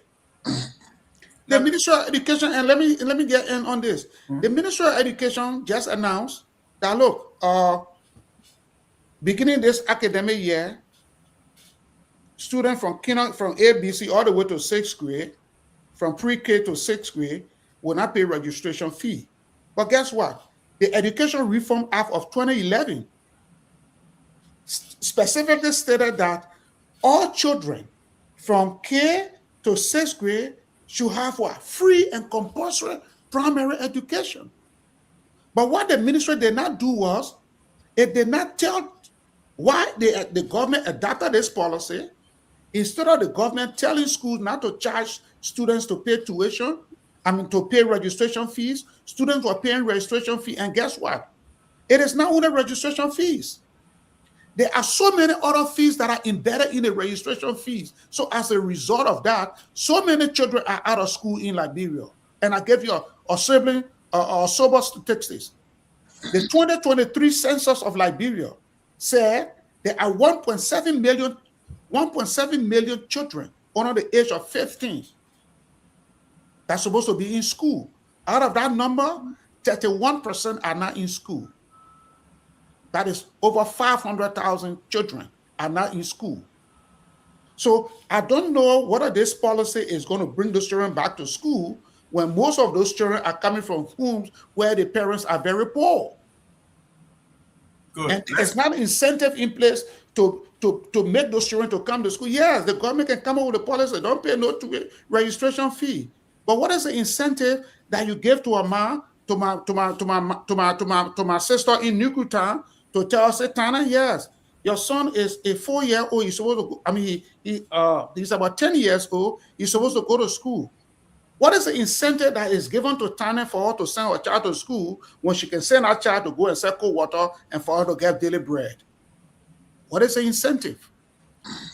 Having free registration as one aspect of it. But what is the incentive that will bring people to come back to school? But just to add quick to that, though, we also gotta be careful how we tread on that part of incentives. The incentive that is there is the reason your justification to send to school, to send to cell, hopefully is to pay their school fees. We pay their school fees now, so when we see them in the street, we get arrested. So we cannot. Here's the thing: when I say incentive, I'm not saying that you give them money. Look, one incentive that the government can adapt to be able to bring all of these children back into the school is what? Have the school feeding program. But I gave you another statistics. It takes $40 a year to feed a child in Africa for school. $40 a year.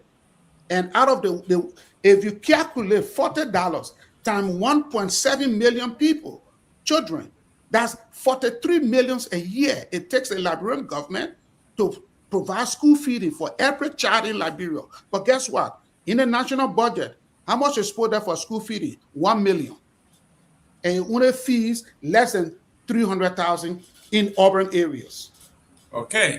This now, guys, let's do I one want to minute. add something though. 1 minute, guys, because we're coming closer to 8 o'clock. While you at it, I want you to address after you talk about, let's address the government said the economy grew 5.1%. Address that. That's a good one. Yeah, but I before I get to that one, I was reading the DEA 2014 Act, and something that stood out to me was, the candidate, the director or whoever title must possess adequate knowledge, training, and experience in the field of controlled drug and substances. So I am concerned. I understand the military background being again about Zanga, whatever his name is, but I'm concerned again whether he has that experience in narcotic, investigation or whether or even financial crimes investigations and related. Because you can have all the education and all, you got the military, but this is specific and especially with that environment. But again, not like bro, they'll wink anything. So I just talking my own there. So on the other issue of the government, for me, Mr. Gayman, I like to see the facts. And the facts, it's clear. Show me the data and show me how all of that information is being transferred to the everyday citizen. Are we seeing that? I'm not seeing that transfer, when it comes to the numbers that they're saying out there, the improvement. Is it improving the lives of the people? When usually when I see like different news channel, including, closing argument, take the microphone to the streets and start interviewing people. The people cry. The people say words. Our market, we bring it home, we carry it back. Our children can go to school, all this everyday things. So I don't know where Mo Ali and others taking these numbers from. So unless that report is done by an independent team, I have yet to trust it. So that's where I stand with it. Tomalin. Yep. I remember when the former finance minister used to talk about the growth of the economy, 3.4, 4.1%, 4.5. The opposition used to say, that is the World Bank figure. It does not impact the folks. And then you go on the street and ask the folks. The tide has turned. Now I'm talking about their own measuring stick, that we shouldn't use the World Bank. It doesn't translate. Now they want us to not use the World Bank number to give them credit that the economy grew, even though nobody feels it is not trickling down to the people. Mr. Gayman, this reminds me of what happened during the Biden administration. On paper, the numbers were good.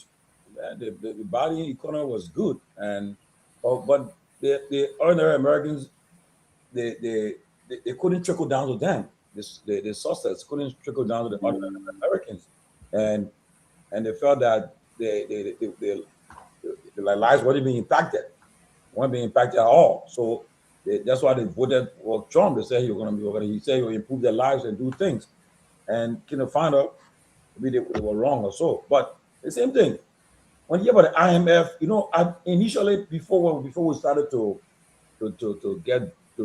dig deeper and so forth, when you hear about the IMF, the World Bank, I say when they say IMF say this, World Bank say this, we say, oh yeah, we saw them at law and gospel, but kind of found out, no.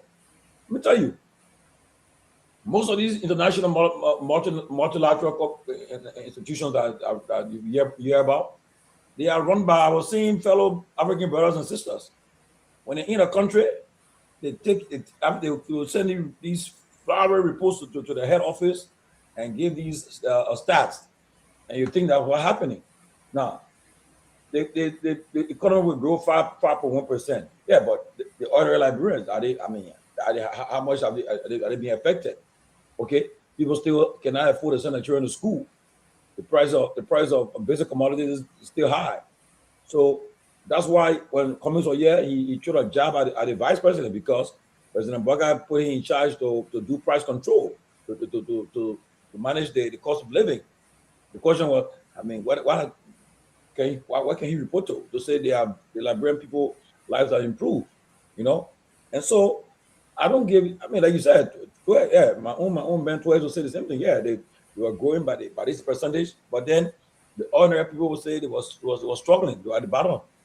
So say these numbers is good, but again, if the people left and not being like one time I was talking to the people, I said, oh, you can see you're doing all the good things, but when the lives of the poor are not impacted, they will not vote for y'all. Trust me. Liberian people got to feel it. Look, when I went Liberia to register to vote April 2023, I knew that things weren't right. You sit somewhere, you're 10 there, same person there for UP, the 3 there for CEC. So I felt uncomfortable. I said, well, the people, they were telling them that the CDC were doing nothing good for them. And so they were feeding them with the propaganda, and the people bought it. Say, yeah, that's true.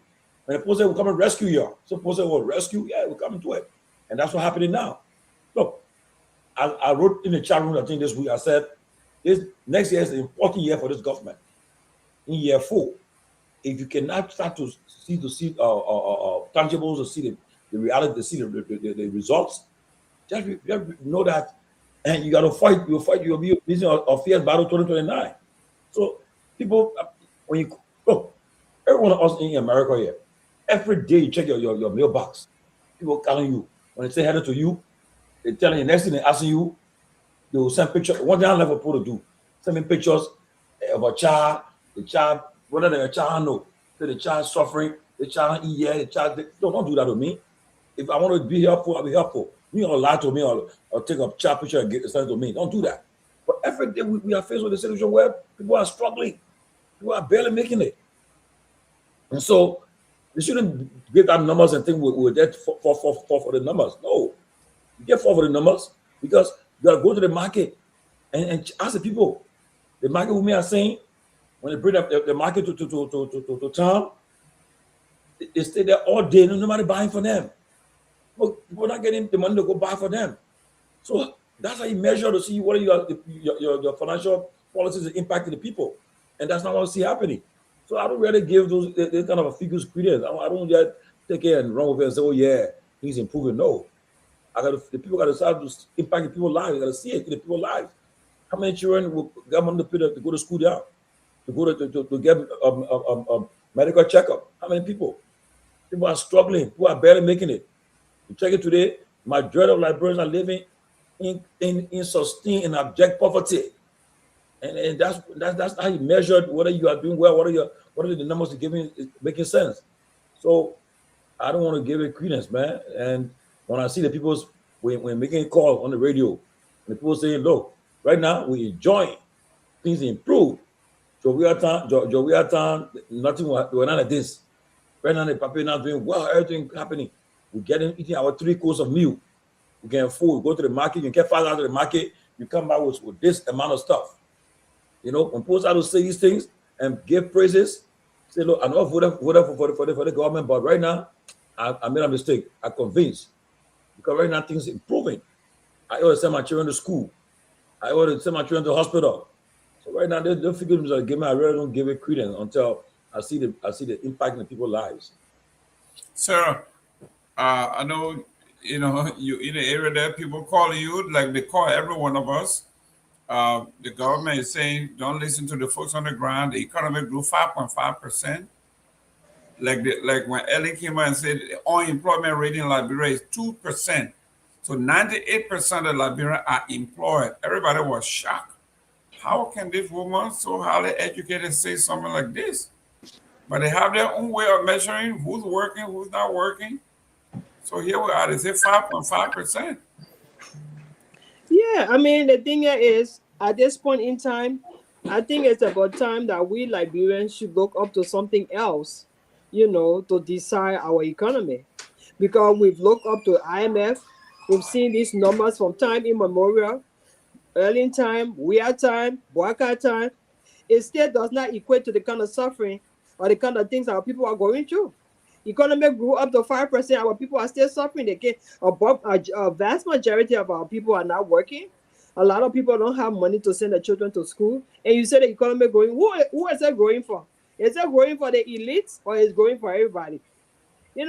So it's about time. I feel sometimes, it's just me. Sometimes I just feel these IMF numbers are just, they just, I don't know, maybe to just encourage our people to remain under their chins more or something like that. It just, for me, I just feel it's just not real sometimes, So it's about time that we just look up to something else to determine to use as a yardstick to measure our economy, because these numbers from time immemorial has not helped us. Our people are still, in poverty. Our people are still struggling, vast majority. So if this economy is really improving or is growing, who is benefiting? Is it just the government officials? How come our people are not feeling the effect of the economy? Everybody crying. So the IMF numbers, IMF, I don't believe it. That's just me. Thank you. Okay, let me go to Victor. I know you're in Pennsylvania, and the economy has grown 5.5%. So you're not getting any calls from home because the money is flowing. Let me channel my brother Ture here earlier. He was talking about talking in context. This so-called UP brainiac, Mo Ali, he comes out every time he's spilling these numbers out of context. The economy is growing. What about job creation? I think those two are supposed to go hand in hand. What about unemployment? What do these numbers mean? These numbers can be, in a vacuum. Can be in a vacuum. They can exist. So if you're telling us, okay, guys, somebody man. Sarah, on a prayer call. Help us, oh God. Help us, oh God. Sarah, it gotta be Sarah. Sarah, can you mute her? For your mercy, we are asking you for your grace. Yeah, 1 minute. Okay. Your name and where you calling from? Go ahead, Kehleboe. Calling from the state of Pennsylvania. Go ahead. Just first, I'm going to speak a little bit on some of the things that Sarah was talking about the economic number. But let me just quickly correct you, Mr. Gayman, when you talk about Ellen Johnson said the unemployment number. I mean, you can Google this out, you can talk about it. In the countries, or third world countries like Liberia, Ivory Coast, Ghana, and other countries, unemployment rates are usually lower because there are different criteria through which labor economists or statisticians calculate unemployment rate. Okay, if you use the criteria, people in third world countries who don't have social safety net, like in the US, if you are unemployed today, Gilman, the government will start giving you some money, some basic money to live. They'll give you food stamp, they'll give you a little bit of cash. That doesn't happen in Liberia. So that's why you don't contribute to what children selling in the street. So if you do the statistics on child labor, I did a contract along with Dr. Colley, James Colley, and not the James Colley, or not the political James Colley. Dr. James Colley was one-time vice president of the University of Liberia. We did a survey with children in labor, in 1997. And it was shocking. Some of the things we found out. Don't you mean 1927? And we're selling in the streets in the country. So unemployment rate is usually low. Do not dispute that. And there is a way, there's a reason for that. But this show is not for that. I'm not going to go to that. That statistics you're talking about, Ellen Johnson study, I was the deputy survey manager for that survey. It was not a record data, okay? But I'm not going to be here to defend it. I want to go back to the IMF data that you guys spoke about. You see, the problem, in context, we need to understand this. Africans do not control their own data. Recently, there was something that happened in Senegal. In fact, that spark is under two of the political process in Senegal now. IMF, the previous government before Dahn, Faye, and Sonko government, because the guys in the World Bank, in the IMF and African Development Bank, the lenders are the people in developed countries that have money to invest, get interest on it, they get in return on it. So they have to fix the economic data of Senegal, because Senegal is a big economy in West Africa, to qualify to borrow more money. Okay? When Senegal started to default on their loan, they wanted to do everything. The new Sonko said, no, you are lying to the public so Senegal can take more debt. So the reason for some time, World Bank lying, even whether they honor we are, that everybody, the current Unity Party people said the economy was in a camo, in a trash can. But they were giving good numbers to our government. They are giving good numbers also to Boyka, because they want Liberia to qualify to borrow more loan, to borrow more money, so that our children can be in debt. Even when they're born with debt on their shoulder. That's the whole psychology. World Bank is an imperialist institution. African Development Bank is an imperialist institution.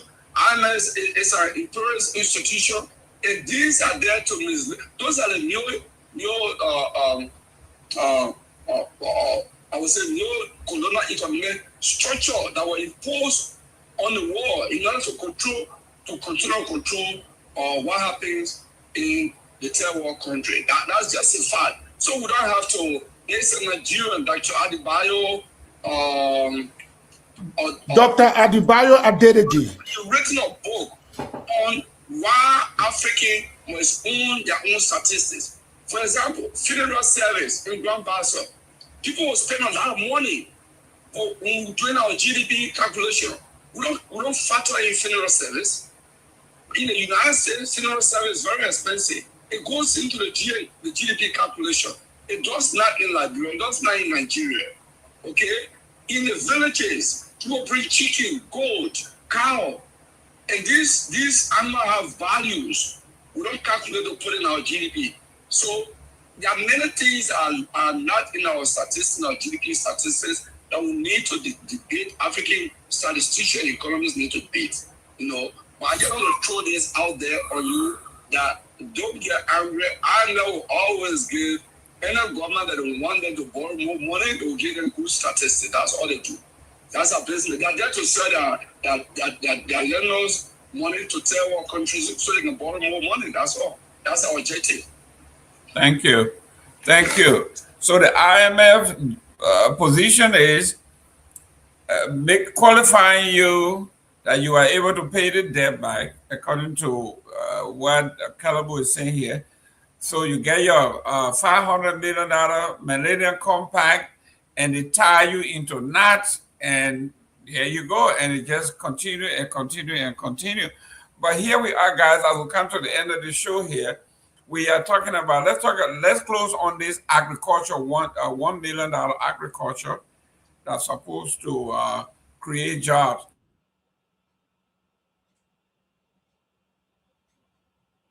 You got muted, Mr. Gayman. You are muted. Okay, Ture, 1 minute, hold on, okay? Your name and where you calling from? Yeah, this is Mr. Nyenwolo calling from Maryland. Okay, John Mawolo, Maryland, go ahead. Yeah, good evening, guys and girls, and ladies, not girls, please, excuse me. Listen, there are a couple of things. The first thing is that let's deal with the university. The university, like the drug issue, should be investigated by an independent panel set up by the president, talking about civil society people, former presidents of the university or different universities, different political parties, what they call them, the civil society people, and let there be a comprehensive report giving a timeline so that they're bringing, if the government is really serious to get answers to these problems and solutions. But what it seems like is that the government don't want solutions to these problems.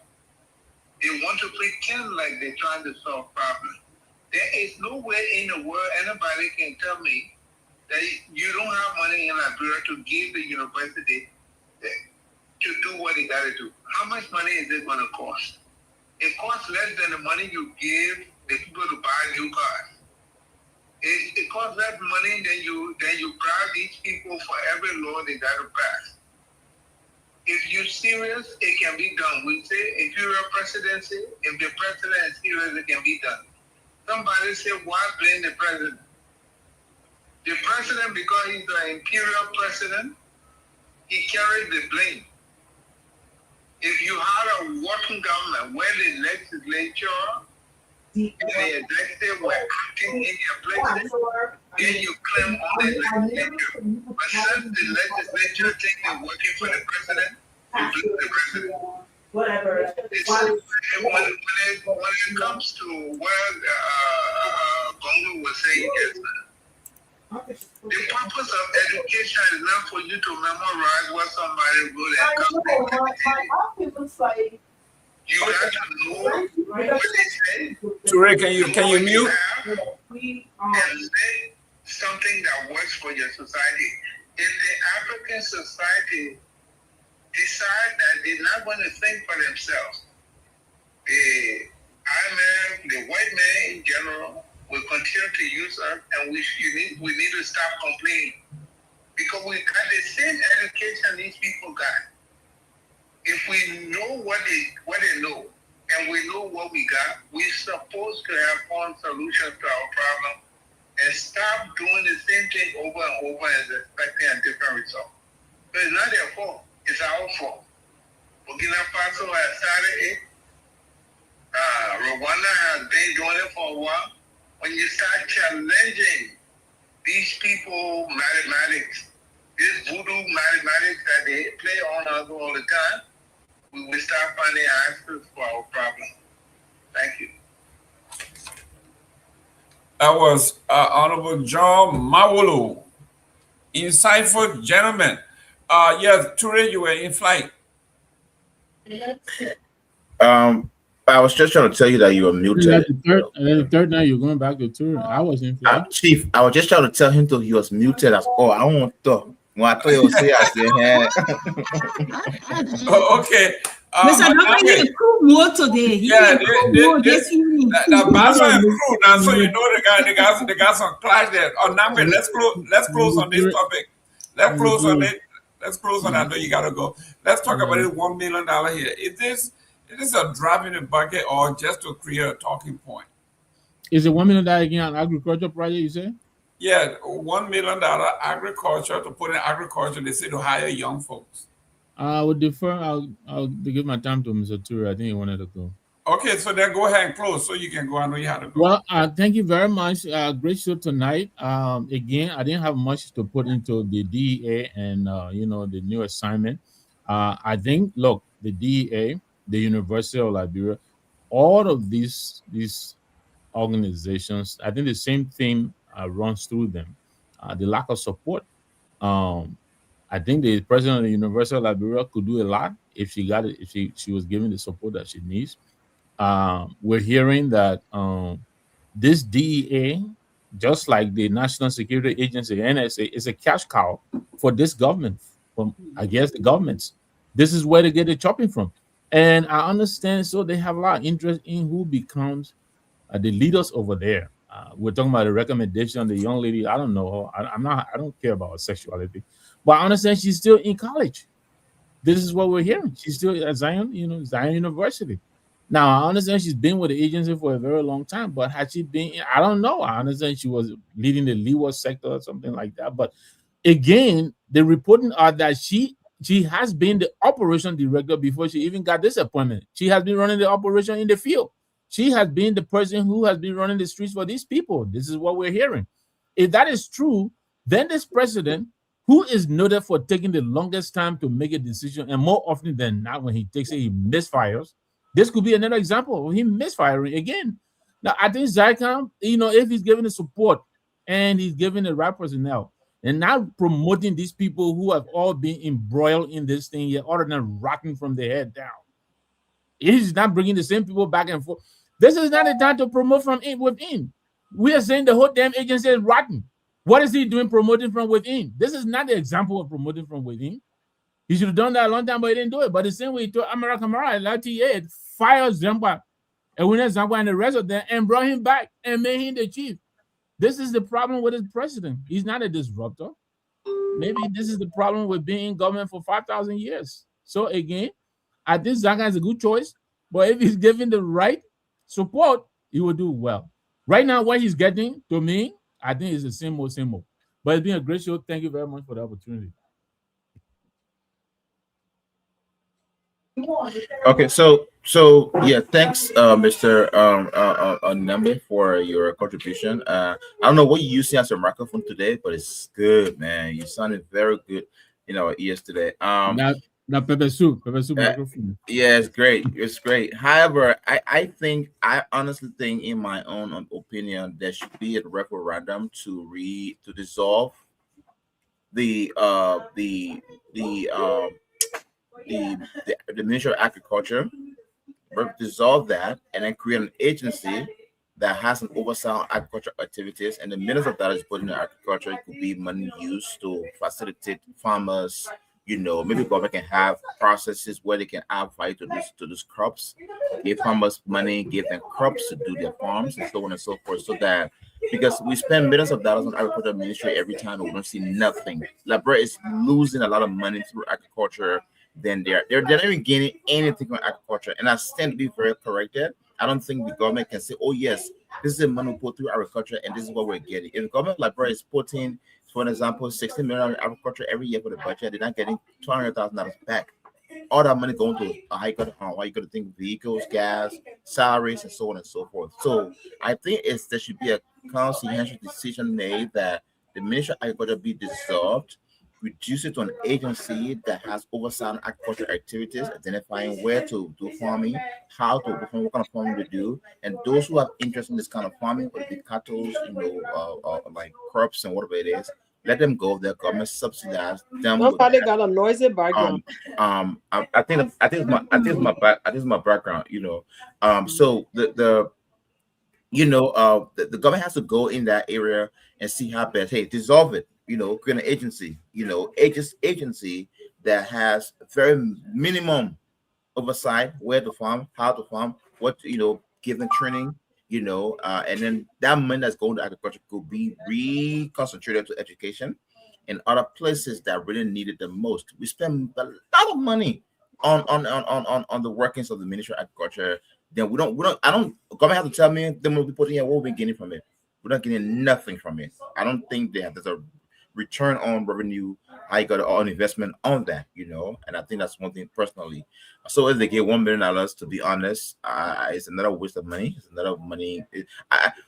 If you're not careful how to describe how government Liberia have been functioning, you almost want to call Liberia government a money laundering system.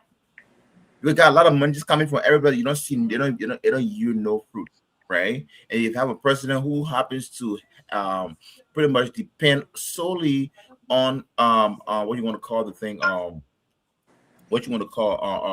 briefings, because that's how most president leaders do, briefings from here and there. And if you're not there to see, for example, if age is not in your favor to be everywhere, if you're not robust, you have all these kind of unfavorable conditions and situations coming to us. So I think that's where we at.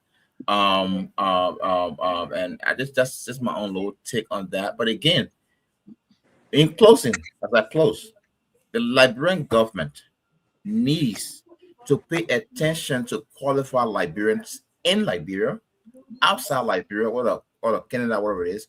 Bring those people in, somebody who have done something that worked before, bring them in. Just set up a system. And hopefully the ones who are outside Liberia, when the government calls you to go into work and serve your country, don't leave from here to go back like you know it all. You have to sit with the locals and see how best you guys can compare, because you don't know the system will run circles around you. That my partner can be a witness to that. The run circles around you, and, in other places, right? So sit down with them. You'll come together and you'll say, you know what? How can we move forward, and we'll just all work in the interest of the country? But Liberians down there, a big brother told me in April, he said, I was very frustrated on my projects I was doing, my education projects and stuff like that. He told me, he said, and I said, man, I don't know, man, I'm just gonna call it a quit and go back home, bro. He said, bro, you don't allow these people to break you. They need help because you live in a system that proved that their system works. And Liberia has no proof that anything works here. Everything that works is corruption. So when you come here, you should be able to impact and let them break. And that thing stuck with me today. And I think we have the responsibilities of Liberians.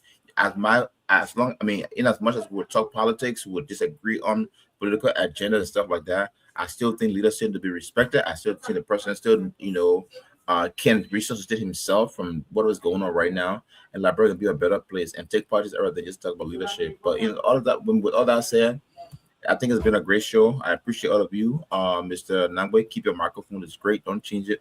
Because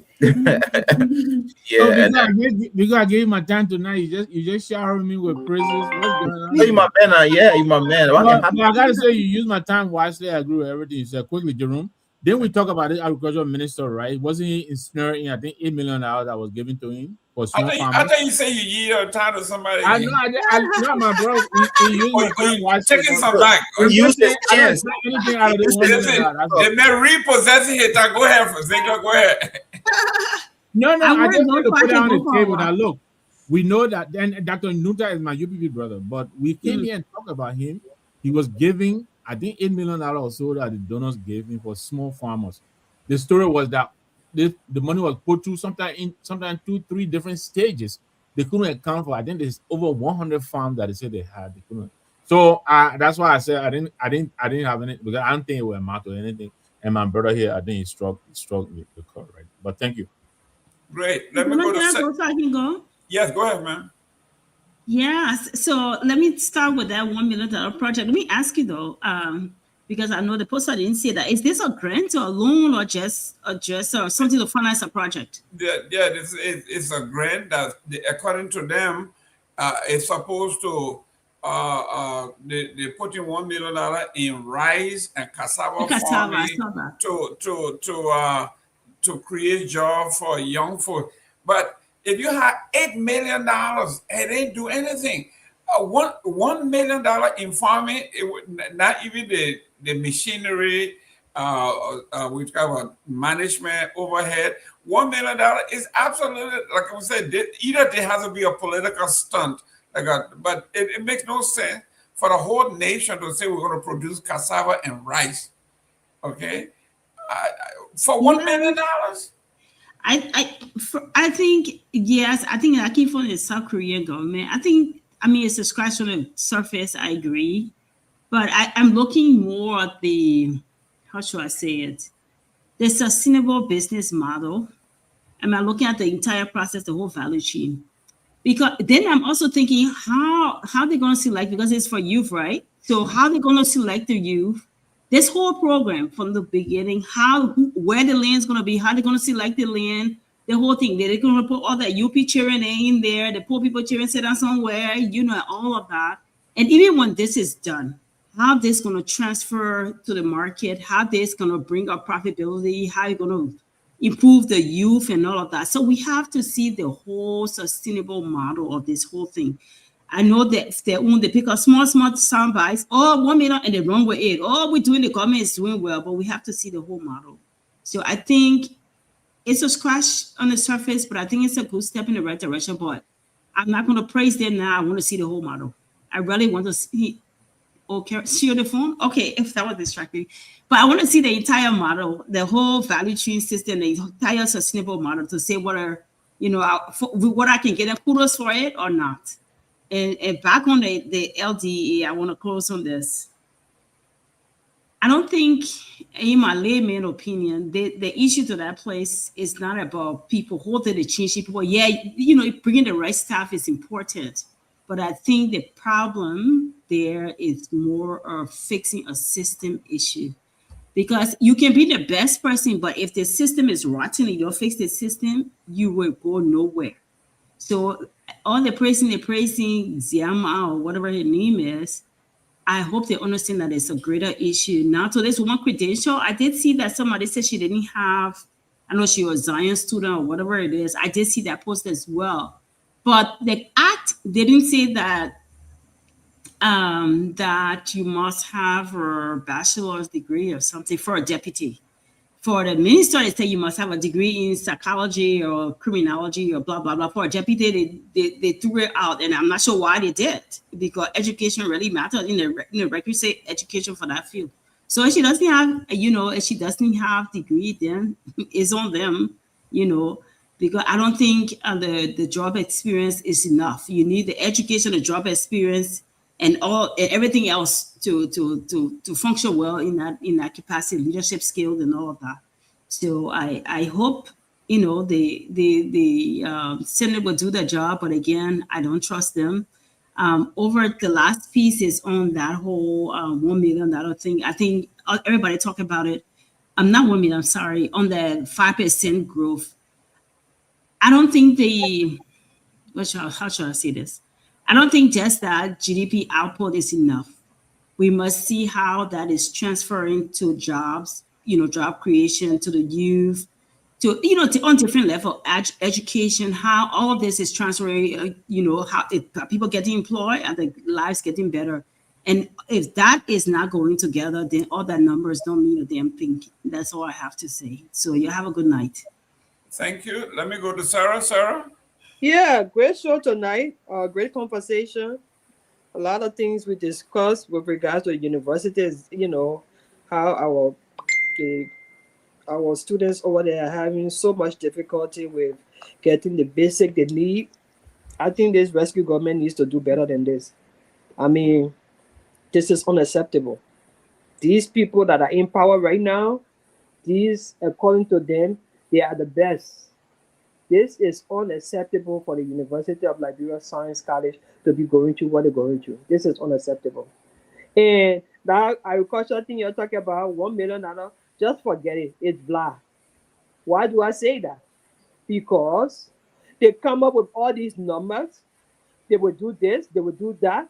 And then when time comes, these people, the funds are not allocated for these things. Common example is what we just discussed about the university.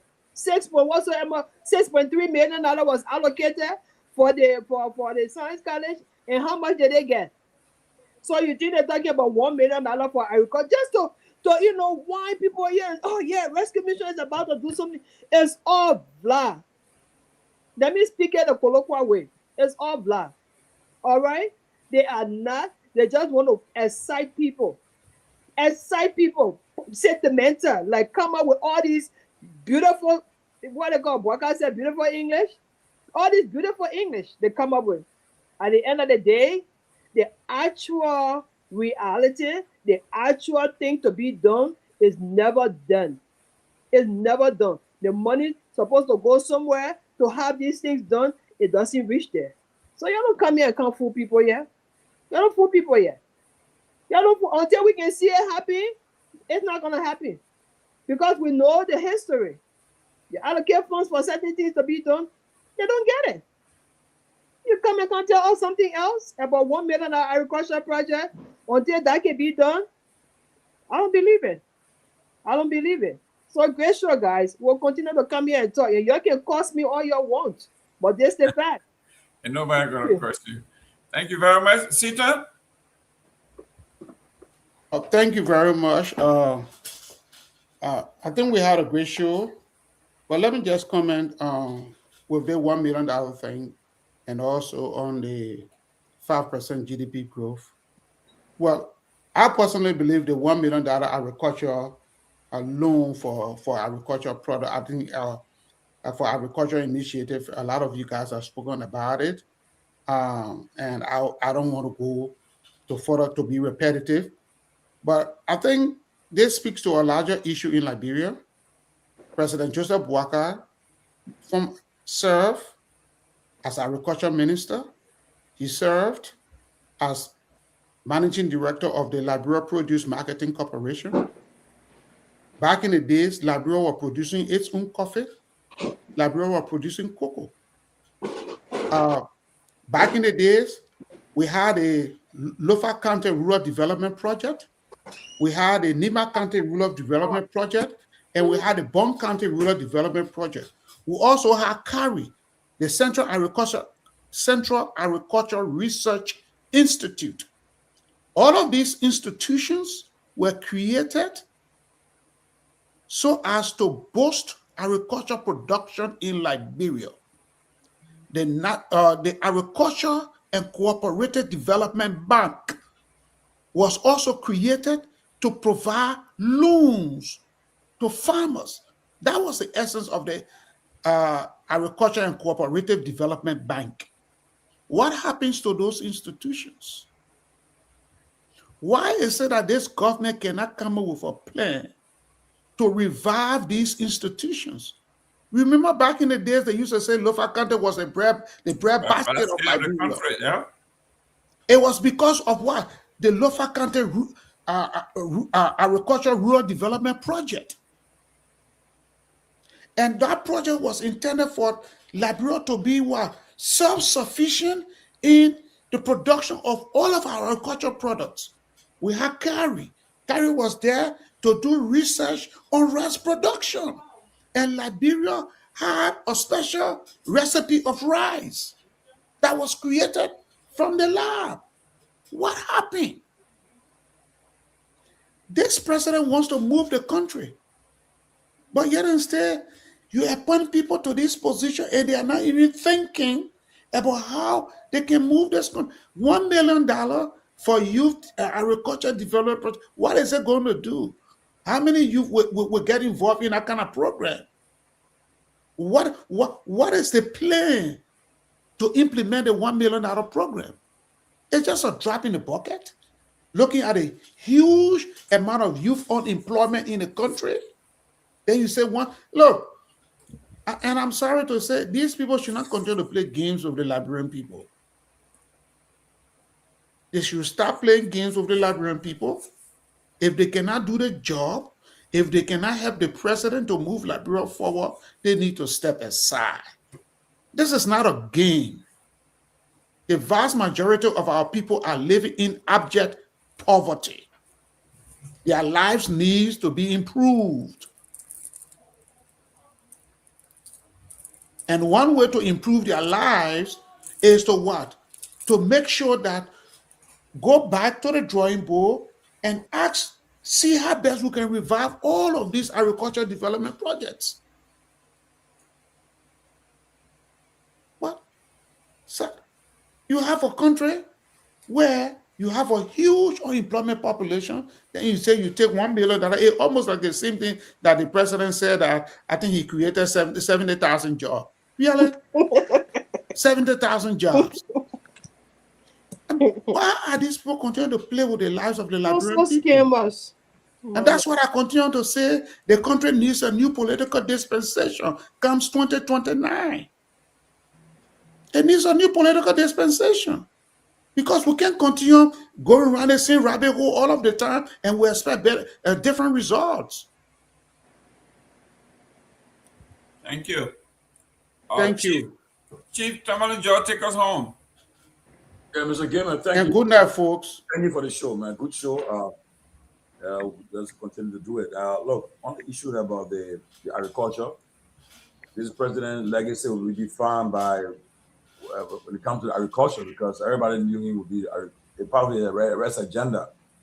Everybody knew he would be this agriculture president that when he takes office would do well in agriculture. So maybe he will do it next year. Maybe in year 5, we don't know. But let's see what happens. But next year is important, as I said again, for this government.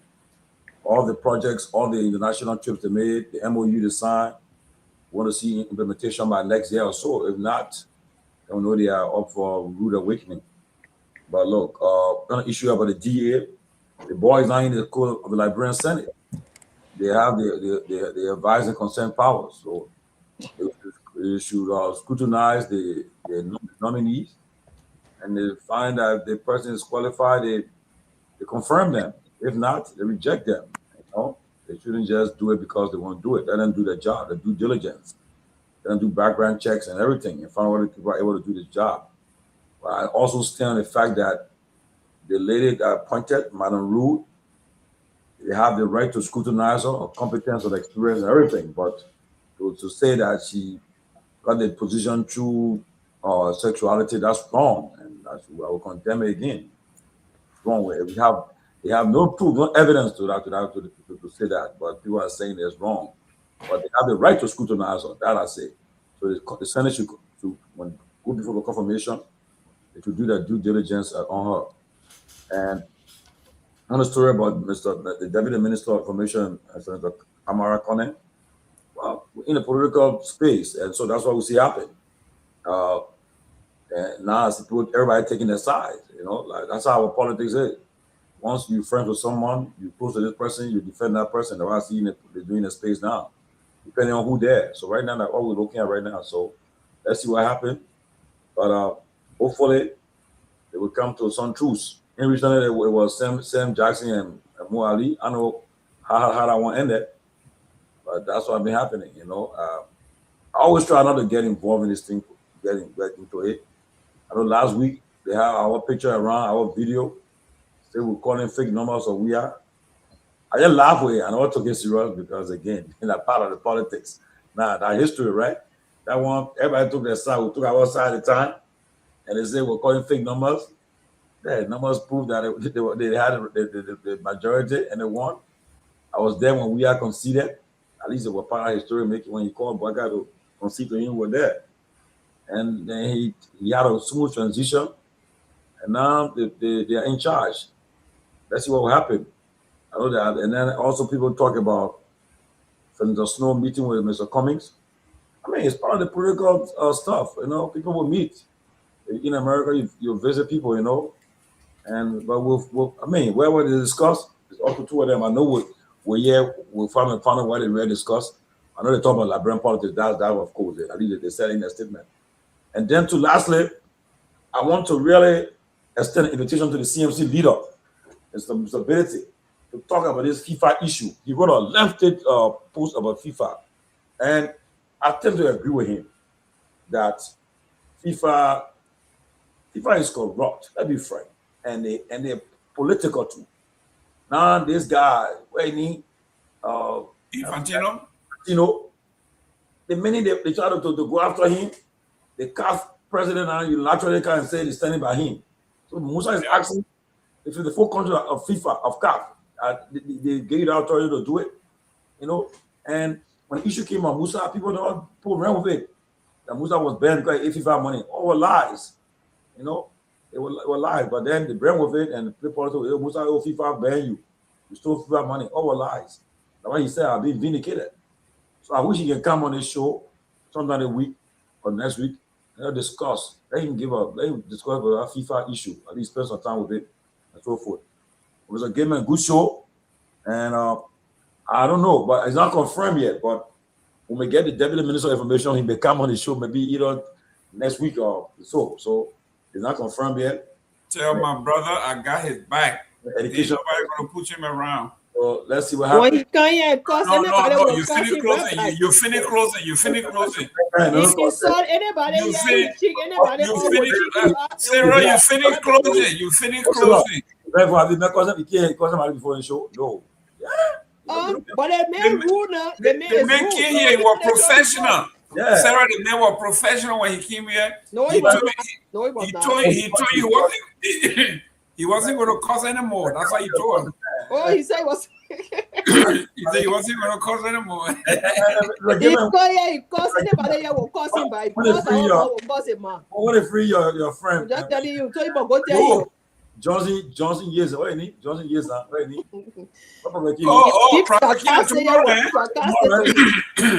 Tomorrow. Not tomorrow. Excuse me. But Now I told him you won't be relevant because you can't curse again. You curse. They say for the rest of his life he shouldn't curse. So let's see now. Yeah. So Everybody gonna be cussing him now. You can't cuss back.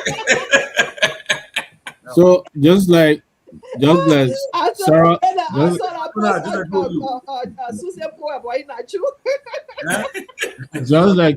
just like Sarah Huckabee and Sean Spicer, Jerome, they say your sector leaving again. Oh, in the middle. Who that? Karen Levy is leaving. The girl just had a baby. She need to stay home with her child. She had a baby. Man, y'all got nothing to say. Y'all just leave this thing alone. I'm not talking for that We beat all your Democrats socially yesterday. Now you vest. I know. All your Democrats socially will beat y'all. Let Why don't you beat Democrats socially again? Oh, the other fool in Detroit will beat them in Detroit. I tell you, why didn't Saeed? We beat Saeed the drum. He said about a jihadist. We beat Saeed. We beat Dr. Saeed in Detroit. We beat him there. You watch out. We put out around his neck. We can't wait for November to come. So you don't want to wait for November. You saw Mike Rogers on the TV. He's looking like deer in the headlight. You didn't see Mike Rogers? He lost by the way, though. Yes, wait a minute, Tomalin. The man's scared. You see what? Mr. Gayman, what is the results in Minnesota? Oh, we. Now question now. Listen, you finish closing. Now you. I put it in the chat room. Okay. The result was that. The result was announced in Atlanta between our friend Wilfred Russell lost. The Howard Cassell would say in the left blue corner, there goes Russell down to the ground. He got they knock him down. I understand all the Liberian candidates lost though. Oh yeah? Yeah, I understand all of them lost. Yeah. Well, so now how many times they not be welfare? How many times? 3 times? Hey, come on now. Leave the man alone. No, I just want to know how many times he has been. Go to the Minnesota State website and count. No, it's just his 3rd time or 7th. I send you the link. Just go to the site and check it. Ask you a question now. 5 times? You will bounce back. You will bounce back. How many times? That question I asked you, I said you're not bounce back. I asked a question. I told Winfred Russell. Listen, I told Winfred Russell. Give me another more than I swear. Oh, I'm telling you.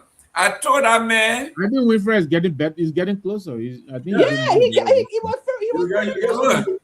Don't worry, says the one vote. He was very close. The last time he lost by 48 votes. Today he lost by almost 400 votes. So I don't know what I get. No, 261 votes. 200 what? 61. Okay, so from 48 to 261, I don't think you're getting closer. I think you're getting farther. The man went closer to your party CNC. I mean, there's a put man. I mean, but the man ran for our platform because I was here. People, Joman Jala post comment up. Wait, Joman Jala say. Joman Jala, president was transferred in food.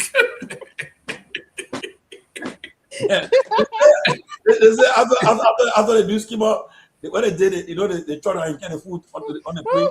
They went there. No, but what I want to hear the reason why. That's why I want to hear. Listen.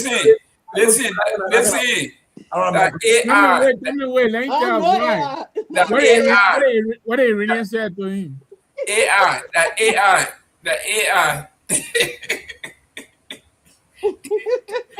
Yeah, ain't no way AI mean, right? It really is.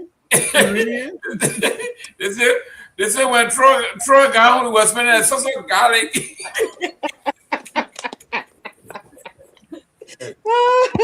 No problem behind you. Photo. Hey, you're laughing at Trump's son-in-law.